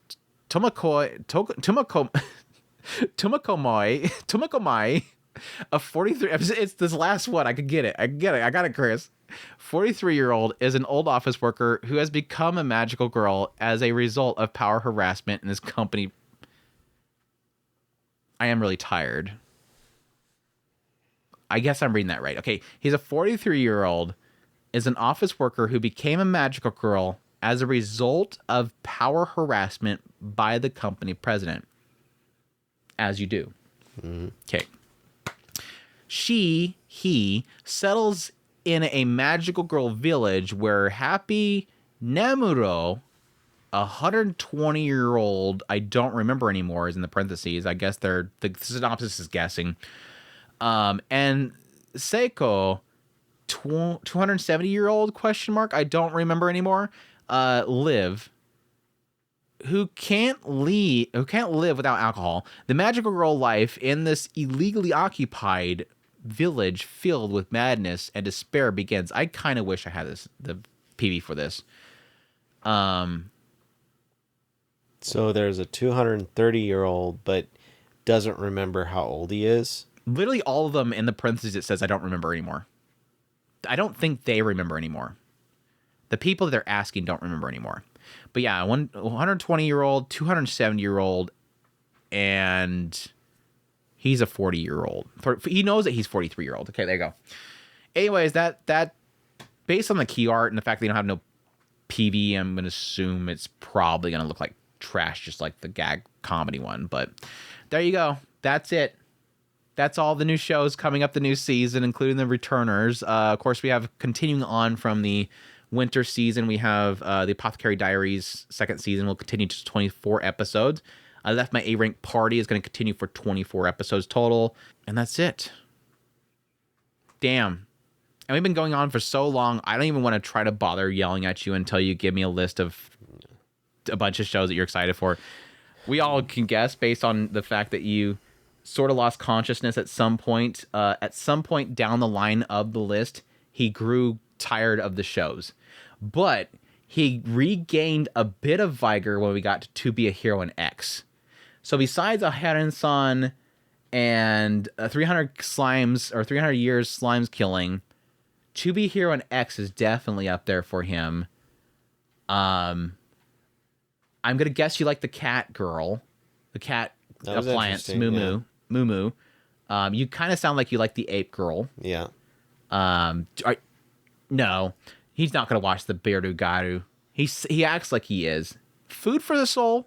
Yeah. Are you joining me on the not on Biori train? Yeah. Okay, you kind of like that one. The ninja, obviously, ninja and assassin. Mm-hmm. He likes Yuri. It's like Maid Dragon Yuri kind of stuff, where it's not really Yuri, but it's probably Yuri. It's Yuri baiting. You're definitely not on board for the dinner table detective. No. We're gonna just scrap that idea. Were you on the Saint train? No. The shoujo thing, yeah, it was interesting. Yeah, okay. Apocalypse Hotel. I think you're joining me on that hype. Probably. Okay. Yes. I couldn't even go to scroll again. He's like, yes, give me that Bell Crannel becomes a minor. Yes. I want to see him do Sugoi stuff while going, Tehe? What? Nani? What else? You're on board with the lady Modesty, right? Yeah. You kind of started selling me on that one. So I kind of like that you kind of pulled me out of my little negative Nancy-ness there. Definitely not watching Mono. You don't want that advertisement crap. Were you on board? Are you going with the Toma Games Tough for Mob Rider guy right here? Yeah, we'll give it a shot. Okay. I don't forget. My plate gets full very fast, and yeah, I mean you've got a bigger plate than I do. That's why I'm making you suffer right now. You're not watching Yandere Elf. You could skip that one. I'll tell you later on if it's any good. Summer Pockets. I don't think you're gonna watch that. It's too dark. Mobile Suit. Probably not. You're definitely watching Rent a Sister, right? Yes. Shinji Family is happening. Screw that one. You might watch this one for the cat girl. The brilliant healer life, new life is so much slop. Chris is gonna watch it. You're definitely watching. It's Paul. slop enough for me. You're definitely watching Paul, right? Probably. You can watch some Paul reincarnated or no. Witch Watch. You didn't sound so sold on Witch Watch. You're definitely watching Takamine-san. Yeah. So just kind of push the couple things off the plate. Gotta have my etchy show of this season. You got like 3. That's pretty much it, I think, for you, huh? There's a couple of others that I might hit. And yeah, if you guys haven't guessed my picks based on how I talked about each one of these, you'll have to watch my top 10 most anticipated shows of the season video. But that's it. That's it. We are tired. We're going on 3 hours. We started way too late. And so we're way late. I'm way past my bedtime. Chris has got a curfew, and he's long past that curfew. I will have to apologize to him repeatedly after we're done recording. I have to make my thumbnail for my Mishiko Monday. But we hope you guys enjoyed it. I hope you guys enjoyed it all. Thank you, Chris, for dropping by and let us record this together. And hope you guys that are listening to this got some ideas of some shows to check out for the spring season. As per usual, we will watching all these shows, despite the fact that we're going, ew, gross, this show is so boring. We'll watch pretty much all of it, and we will do our first impressions eventually and let you guys know about it. If you're listening to this on a podcast source, definitely check out youtube.com/TalkToSpirit. I will be doing first impressions of pretty much all these shows in video format to give you guys a breakdown of each one of them as I watch them. So if you want some early access there before we get Chris's perspective in our first impression podcast, definitely check that out. We hope you guys enjoyed. Again, we're at TalkToSpirit.com. That's where all of our links are, social media links, ways to get a hold of us, ways to support us. We greatly appreciate that sports channel. But until next time, y'all take care. Os.